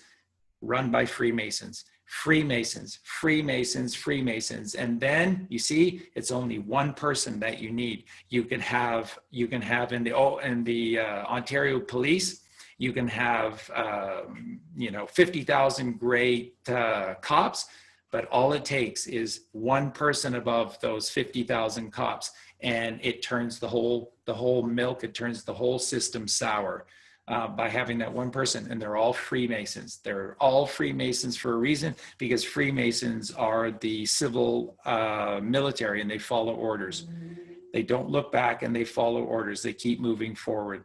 So if I can cut in here for a second, yes. Charlie, just so people understand at home, you can keep it very, very simple, okay? You have to understand when you're hearing these great truths that Charlie's talking about here, I drill it right down to a very simple fact. That public courthouse is there for a reason for all of us. Once we access it properly, I can't do anything about the Pope, the Queen, or the monarch, or the central bankers. That's right. But I can damn well take care of things here for my people in this country right now. We all can. And that's why this is of biblical proportions right now, this moment. When we access this public courthouse with this truth of the unlawful conversion, it exposes all the control right then and there. And that's when the hard reset's going to happen. And that's when the rubber's going to hit the road. That's when you're going to see grand juries setting up. That's those lights that we were talking about in Lord of the Rings. All the public courthouses now are going to have these lights now booming up in them with people like myself. There's thousands of us that have this knowledge, that have this evidence of this wrong and harm. And once we correct this from the very foundational level of the first trespass that happens against all of us, my God, Charlie, that is when our world is finally going to be free, and we are going to be able to root out so much corruption. It's going to be incredible. People need to understand something. If McDonald's created a document like this when you were born, and then they sent you documents once you got of age to earn income and telling you that you had to pay income tax to McDonald's, what would you say? You'd say, get out of here. I'm not paying you a dime, blah, blah, blah. And yet, this is what all the income tax has been based on. It's also constructive fraud. You've been paying taxation to a corporation which they created in your name without your consent. And it's constructive fraud. So when you take a step back, I can tie back to the wonderful thing that Charlie was just talking about the remedy, about making a man whole again. That's how common law works. The first part is Bob or Susie have to be made whole from the wrong that has occurred against them. And I love that Charlie didn't put in the word harm there as well, because harm is actual physical. That's something else. So once the man's made whole from whatever the damage is, the cost is, or whatever, then they go to the punitive side, and that's up to the jury to decide whether that man or woman has done it, maliciously or not, etc. They will decide what the punitive amount is.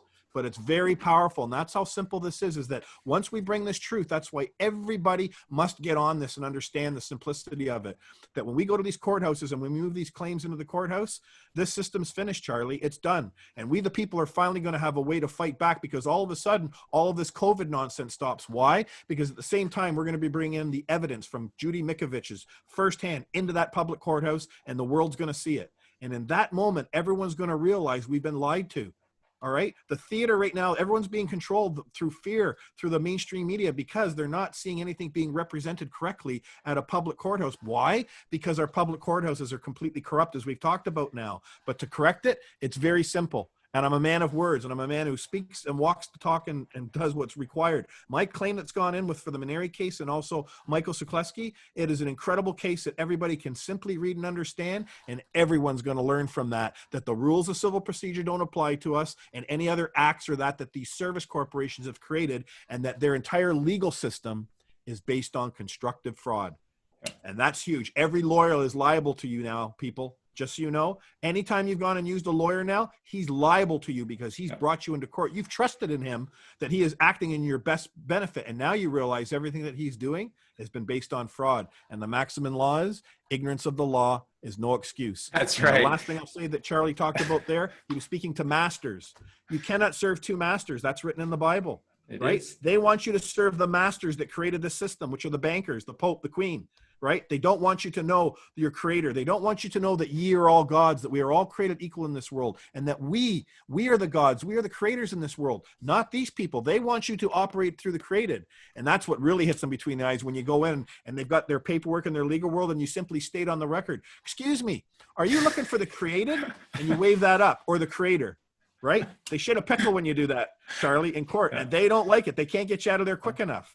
But again, I just say this so everybody knows, is that, you know, we have a few laughs in that here, but this is very serious what's going on in our world. We are all under attack, and this is the vehicle. This is the only game in town, the solution to right this wrong in every country. Because once the people, we're working with Scotland, Ireland, Australia, the United States, Canada, all these countries are working with us now to bring this light into the forefront at the public courthouse on the same time. And when that happens, we're trying our hardest to do it as soon as possible. Got to get the police on side with us. They're starting to come around, but they've got to look at this, because this gives the police, Charlie, the most power that they've ever had before to finally and go out and root out all this corruption. I mean, this is a dream for law enforcement to embrace this truth right now. That's why I don't hold it against them, because these people have been lied to. They've been put in a horrific place. A lot of them, yes, some of them are pretty much nut jobs that are in there, but that's why they got hired too, right? They're the ones that will just do whatever they're told. Right. But the average man and woman that's in law enforcement, as you so eloquently talked about, they're great people. Yep. They've been lied to.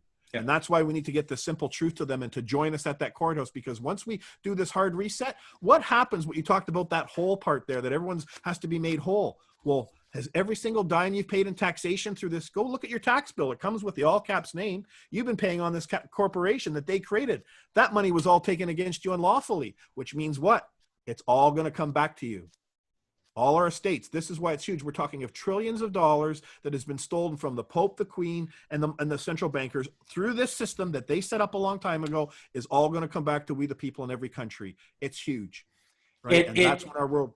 It is huge, Christopher. Just so I love your passion, and again, it's all righteous, so it's all right. Everything we're hearing is all right because it's all righteous, and I guarantee you. So the first key things here, once again, is that any time that there is a claim of justice made, then a court. A public court is created, not a private court, which is, of course, a boys' club, which they've created, this system of the dead. But in actuality, what is real is that a public court is created. So no matter where that is, so if any police officer pulls you over in your car, that is a public court. If a police officer stops you on the sidewalk, that is a public court. And the power of every court lies in the hands of the creator. You are the creator, not the so-called administrator of justice. You hold the power. So what's the first question? Always these sick agents of the court always ask, no matter where it is, in your car, on a sidewalk, or in a courtroom, the first thing the judge will say, he'll pull out these documents and he'll read your all corporation name, all capitalized corporation name, and he will say, is this you? And if you say yes, you have just walked off the land. This is where the gangplank. Look at the design of a courtroom. You're on the prow of a ship. Every single courtroom is the same. The moment that judge asks you, is this you? And you say yes, you just walk the gangplank. That's what this gangplank is all about. You just walk this narrow divide between what is real, the land, and God, and you as king, and you just capitulated all of your power away, and you crossed over on a gangplank onto the sea, the ocean, the maritime laws, and you have no rights, because nobody has any rights upon the sea. They're lawless. That's what the seas are, and they have made up rules, private rules for their sea, the papal sea. If I can jump in on that, Charlie, that's right, that's a trick word. I'm glad Charlie's brought that up. When you walk into court, they go, "Are you?" And then they read out that name that's on their paperwork. The first thing that I teach from everybody, that I learned this from Carl Lentz and many other people before me, is that you never speak in their courts. because their work, as Charlie already spoke about, it only works in two-dimensional, works what's on paper. So before you go into that courtroom, you should already understand something, that there's a false presumption in which that court's moving under. They're moving under that this is what's going to appear, that you're going to show up as surety for this birth certificate that was created when you were born. That's why before you go into court, you put in your evidence, as I've done, as you're going to see in the Sukleski court that's been established. Look at exhibits 1 and 2.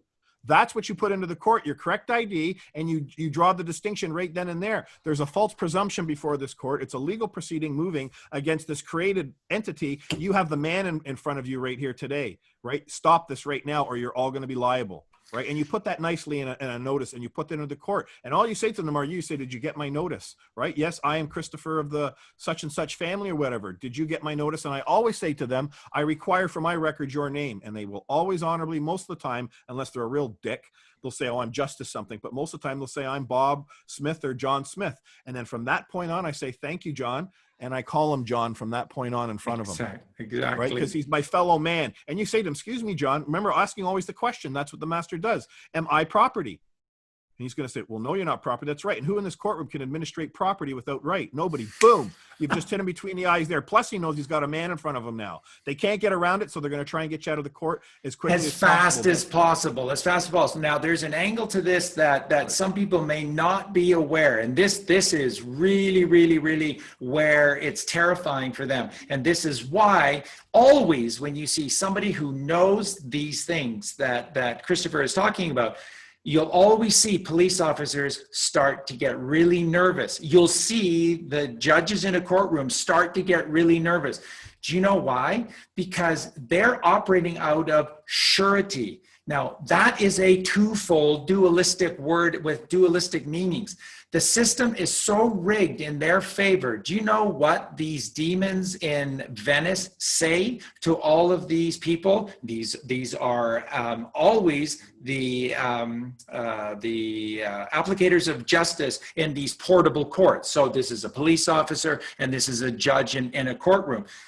That the game is rigged in their favor.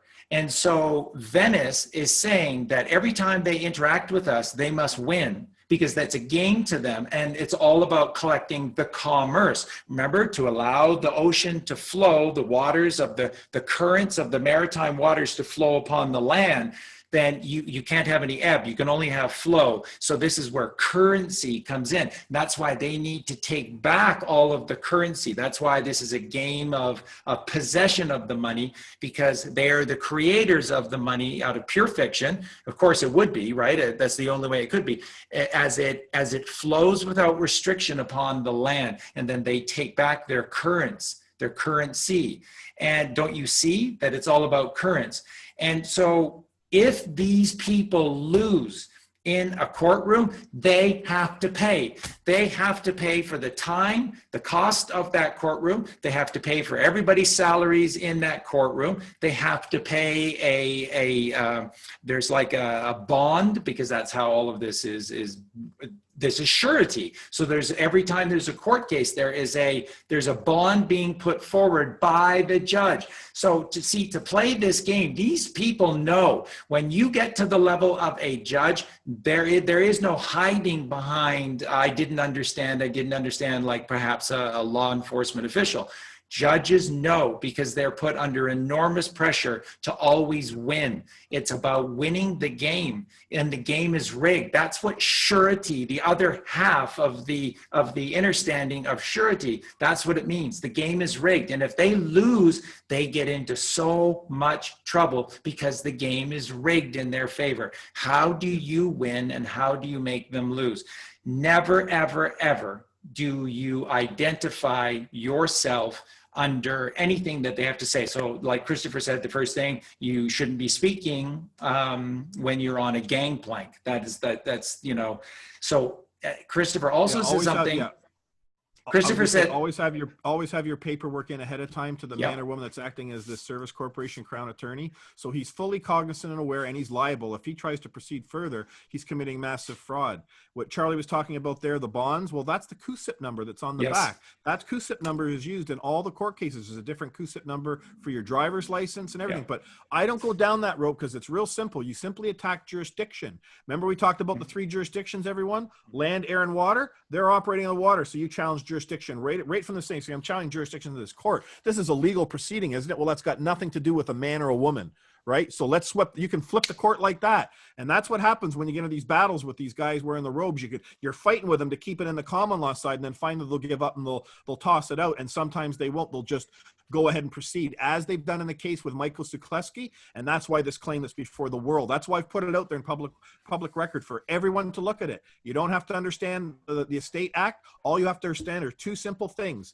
Is it a public courthouse that we, the people, have the right to access to seek the administration of justice and move our claims in court, not complaints, right?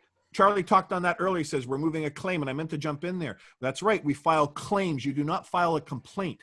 All right, you file a claim. A claim trumps a complaint every single time. And when you get those people into court, they have to answer to your claims of wrong or harm, the trespass that's occurred. And it is that simple and that powerful.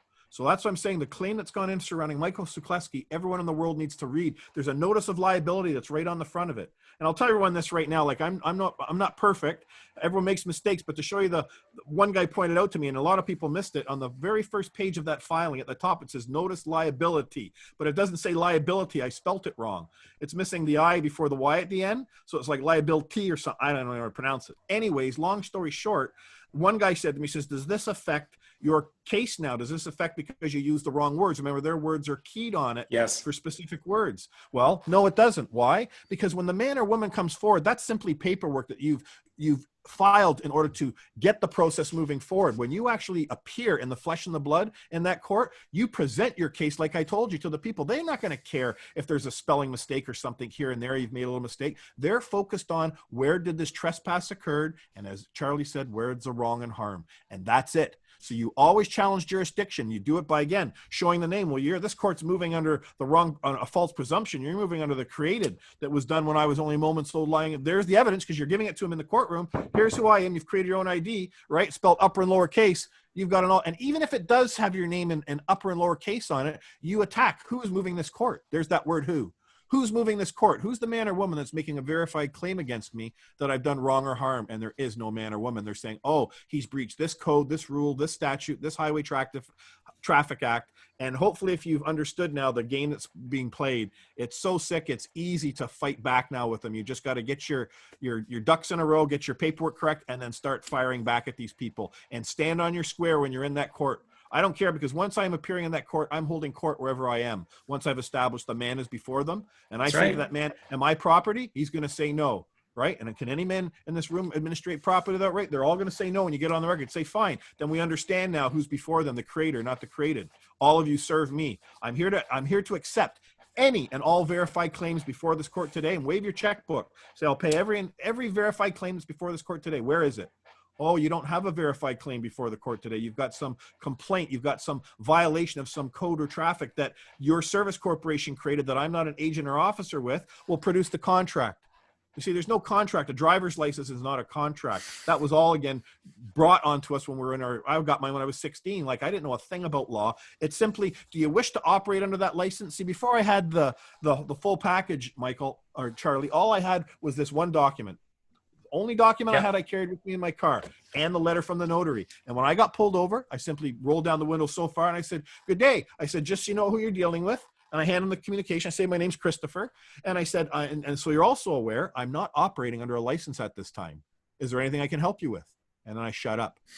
Right. And then he comes back. The last time I'd done this, it was, like I say, it's been a 50-50 thing, because the police are starting to wake up to this too. They realize this corruption. They're also scared for their job. So it depends whether you get a real legitimate cop or you get the not so good ones. And last time it was hilarious because they had about 20 cars pulled over at the speed trap. It went from a 90 zone down to 60 really quickly. Right. And they caught everybody. I was doing 94. We were going to a funeral. Mom and I were talking, in the cars we were going. All of a sudden this cop comes out and he pulls around. Oh, for crying out loud. So I get pulled over. There's 20 other people there. I do what I said to you. I hand him that document, and he simply says, he looks at it, and you see he's all cocky when he first comes up. You see how fast you were going. He's got the speed gun, right? See how fast you're going. I'm looking, I go, oh, okay, right? I said, well, this is who you're dealing with, and I'm not operating a license. And he looks at it, and he goes, looks back at me, goes, oh, he goes, just a minute. Well, then he goes back, right? And there's like 10 of there's like 8 cop cars there, right? They're pulling all these people over, the just mass collection of revenue. Yeah. He goes back, and I guess he finds the senior guy that's there. And they all gather around. I'm looking at my rearview mirror, and they're all looking at this document that I have. And you see them, they're kind of shaking their head and stuff. The guy comes walking back to me. He hands me the document. He says, have a nice day, Christopher. Right? That's it. And let me go. Meanwhile, they're writing up all these other people around me tickets. And that's the power of knowledge, of knowing who you are. And here's the beauty. When you have this ID done up correctly and it shows your name in upper and lower case, when you hand it to them, say they're going to ignore it, and they're going to go and write you up a ticket anyways, because they've gleaned from this license plate you have, they've got a different caricature in their system. Well, the second, if they go and write your name in upper and lower case as your document shows, and then they go and put a license plate, they put a license number from your driver's license on that same ticket. So they've got your name in upper and lower case from the ID you've given them. Now they've gone and placed what you didn't give them. You never give them a driver's license. That's the other thing, right? I never give them a driver's license. I tell them I'm not operating on a license this time. I was given one from the Service Corporation Ontario to use at my benefit, but at this time I don't require one. I'm going from point A to point B. See, it's very powerful when you walk the walk and talk the talk. But if, as I said, if they go and take that information off their computer screen in the cop car and place a ticket on it, what have they just done? They placed a forged instrument into the public because you never handed them a driver's license. This corporation they represent. So you always, when you get home, immediately you take a photocopy of that ticket, save it somewhere, and then you write across it. Do not contract, and send it back to them with the letter to the chief of police, the man acting in that capacity. Listen, your officer today trespassed against me, and you just basically, again, give them the ID, tell them I was not operating a license, produce the public law that states we the people require a license to go from point A to point B, not a person. See, when you start reading this, go read all the acts and statutes and codes. What's the word that only pops up? Person or persons. Go ask a lawyer. All right, I'll give you the benefit of the doubt. Show me in one, because we know there's millions of law books in this world today, don't we, Charlie? Show me one page where the word says man or woman in your law books. And even if they did, I just point and say, well, then who the hell wrote it? Bring them forward. Because whoever wrote it, obviously, they believe that I'm this man or woman's property. They've got a contract where I've relinquished my rights of a man or woman. See how simple that is? You don't allow words on a piece of paper, Charlie, to control you, ever. And now you know the game that's going on with our public courthouses, this massive constructive fraud that's stolen trillions of dollars and destroyed millions of people's lives around this world. So you also know that when they create this corporation in your name, they put life insurance on it. That's right. That's why war is profitable, right? That's why they want us all killing everyone, because as soon as they die, well, they're getting money on the back end in their system as well. Anavon Rights, again, has drilled down on all of that brilliantly. So this has been an incredible talk, Charlie. Like I said, we've covered a lot of ground here, but hopefully simply, and I want people to know why this is so important right now is because of the COVID-19. We've got this lie out here that we have to ride out with the evidence and face it. Where is that supposed to happen? At a public courthouse. The problem is now everybody knows that our public courthouse has been corrupted. They know what is actually going on, so we have to correct the record. And how do we do it? We en masse gather, which is our duty, to correct our creation, our government, at a public courthouse honorably, so we all understand why we're there, and we're going to correct this unlawful conversion that first happens at birth. And when that happens, all of a sudden the courts around the country and around the world are going to reset. And now people are going to be accessing them. And when you go into a public courthouse, it's going to be beautiful. That court clerk's going to look at you, and she's not going to say, well, here's these legal forms. I can't give you any legal advice. She's going to look across. She's going to say, good day. Are you filing a lawful claim or a legal complaint? They're going to offer you the difference of what side are you coming into on the court here? And all the people are finally going to go to the lawful side. And because I believe in my fellow man and woman, they're simply going to understand right from wrong. Yes. And that's the law of this land. That's why it's called common law, not common legal. Legal isn't common to anybody, but the law that we do no wrong or harm to another man or woman or trespass against them. That's right. It's that simple. So that's why I'm leading by example. I need the country and the world to rally around these claims that right now in the court, because it affects all of us. The second that we show what's going on in the public courthouse here in Ontario, this corruption, it's going to apply to the United States, the UK, Australia, Ireland, Scotland.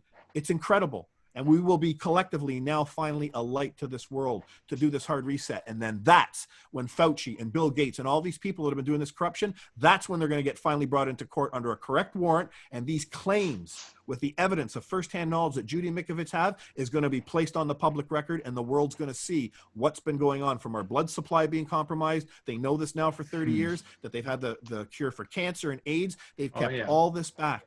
So it's huge, Charlie. And that's why I'm so grateful what you do here and allowing me to come on and speaking this truth to the people, because it's truth. I'm willing to put my life on the line here, which I have in my family. I'm not afraid of any man or woman, and I will eat these people for breakfast once we get into the court. But they're already trying to kick Michael's case out. As you're going to see, I do a live stream every Thursday night. Please subscribe to my YouTube channel. It's not from a numbers perspective. It's from a database, not the YouTube, from my website as well, both of them.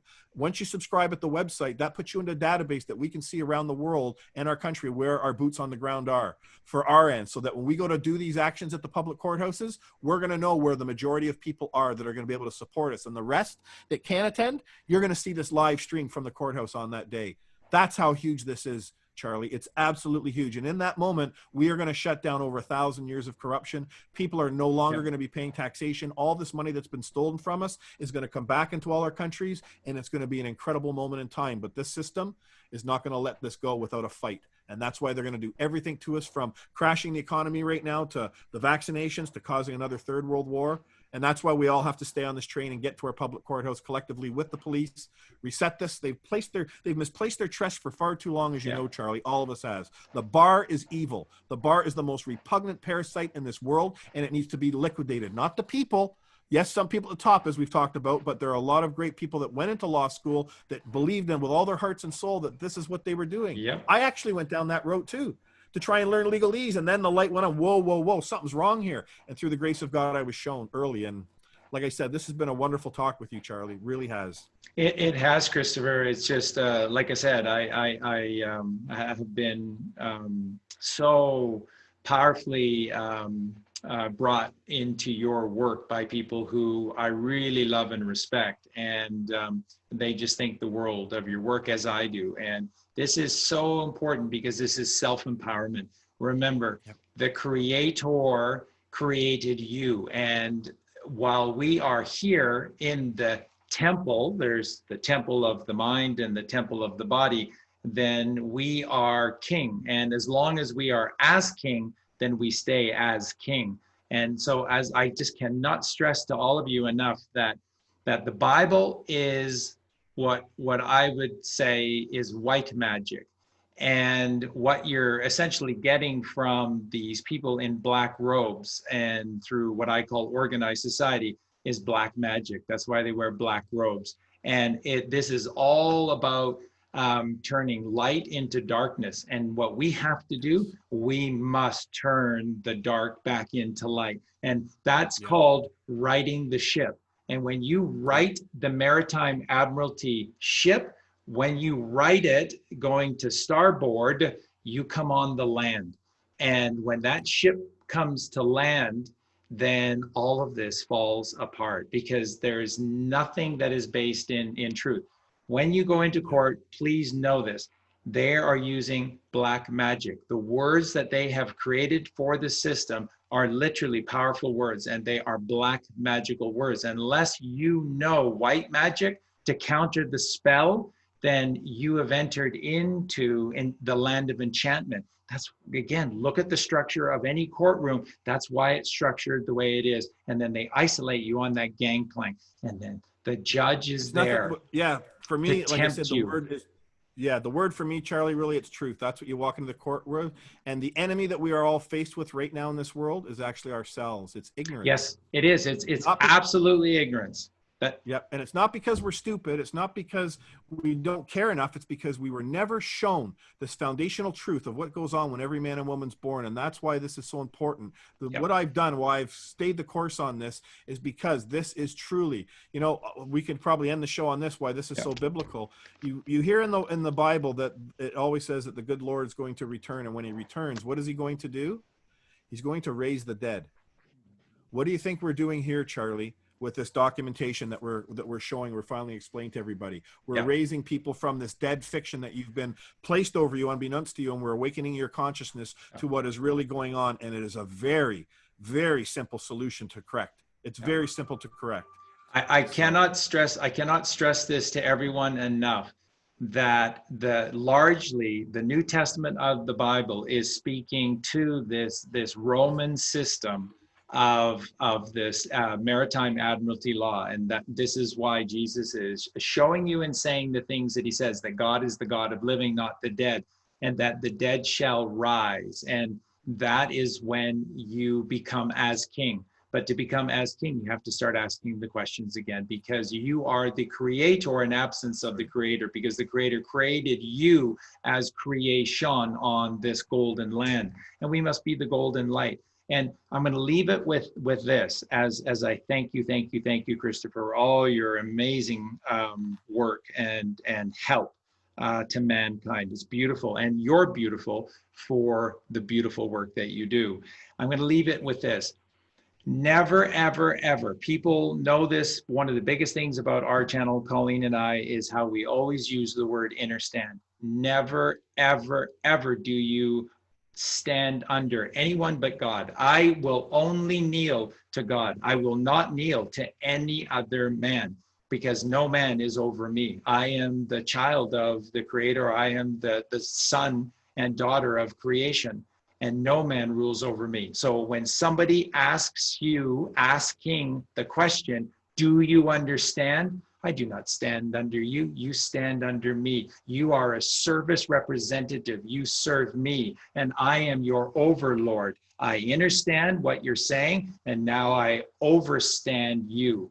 You answer to me. And when you do this, you guarantee you what you will see in every single courtroom, no matter where you are. They jump ship. They abandon ship. And that's exactly what the judge does. He'll grab his dockets, he'll get up, and he will race. And what he's racing to is he is abandoning ship. That's what the courtroom is. That's why it's structured the way it's structured. And they are luring you in to that narrow gangplank. There's that little gate that goes to the prow of the ship. And if is this you? Is this you? Do you understand? If you take the bait, then they own you. You are the living dead. Hollywood movie. They're making fun of you. You're the living dead. Never, ever kneel to, and that's what you see with all these demonic Democrats, and they're all kneeling to Black Lives Matter. All life matters.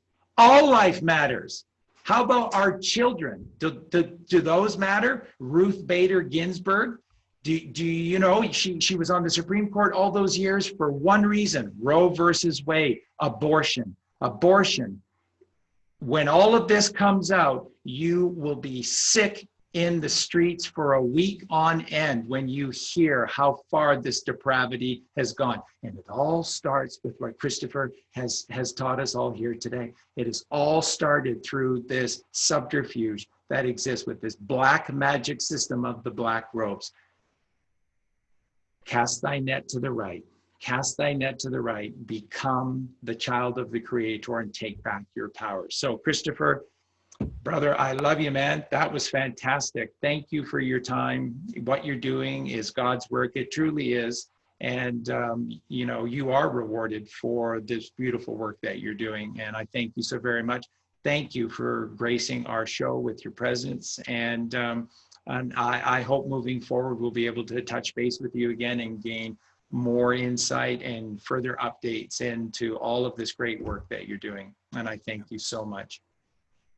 It's been a pleasure, Charlie. Thank you for having me. And yes, I would love to come back again and speak with you more on this, but people can follow along in this in real time. Like I say, every Thursday night on my YouTube channel, I'm doing the updates surrounding the court work that's going on. You're actually going to see the documentation.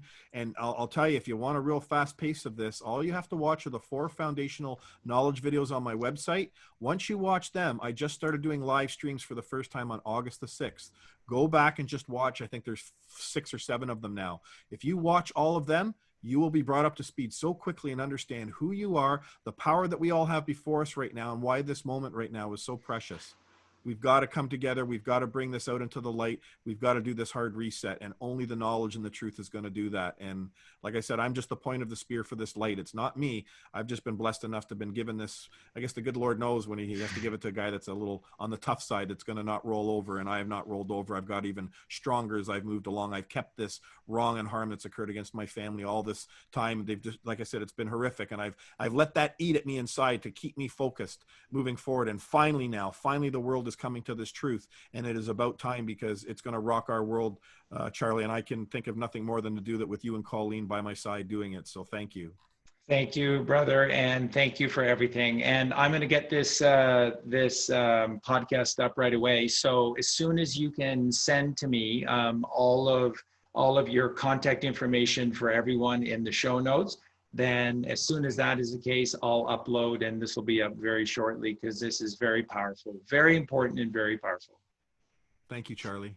Okay. Thank you, my friend. Have a beautiful day in Canada. Colleen and I was born and raised in Victoria, British Columbia. Colleen was born and raised in Southern Alberta. So we're good, humble Canadian kids. Like most Canadians, we're just good kids. Beautiful. Well, I hope we can do this again soon, Charlie. Like I said, it's been really great. And I think you know that there's enough about this truth that we could talk for weeks on end, but we're keeping it simple for everybody. And that's why this was great today. We spoke in a really common language to everybody, and hopefully it's starting to register with them. This is the moment that we have to turn this world around. And I hope to God we can get it done, because the alternative isn't going to be pretty. And again, to this QAnon thing, I hope to God that any of them that are listening out there, if they've looked at my work, that they, support the site that I've got set up there. The subscription is the most important thing to get our numbers up, because if they're going to take me down off the internet, and when they pull me off the YouTube, you gotta be subscribed to my Warrior Calls. That way we can keep the fluidity of the transmissions and communications. So thank you. Okay, thank you so much. And again, we'll get this out right away. And thank you so much for everything you do, Christopher. Love you so much. Have a great day. Thank you to everyone. And I'll have this out very soon. Thanks.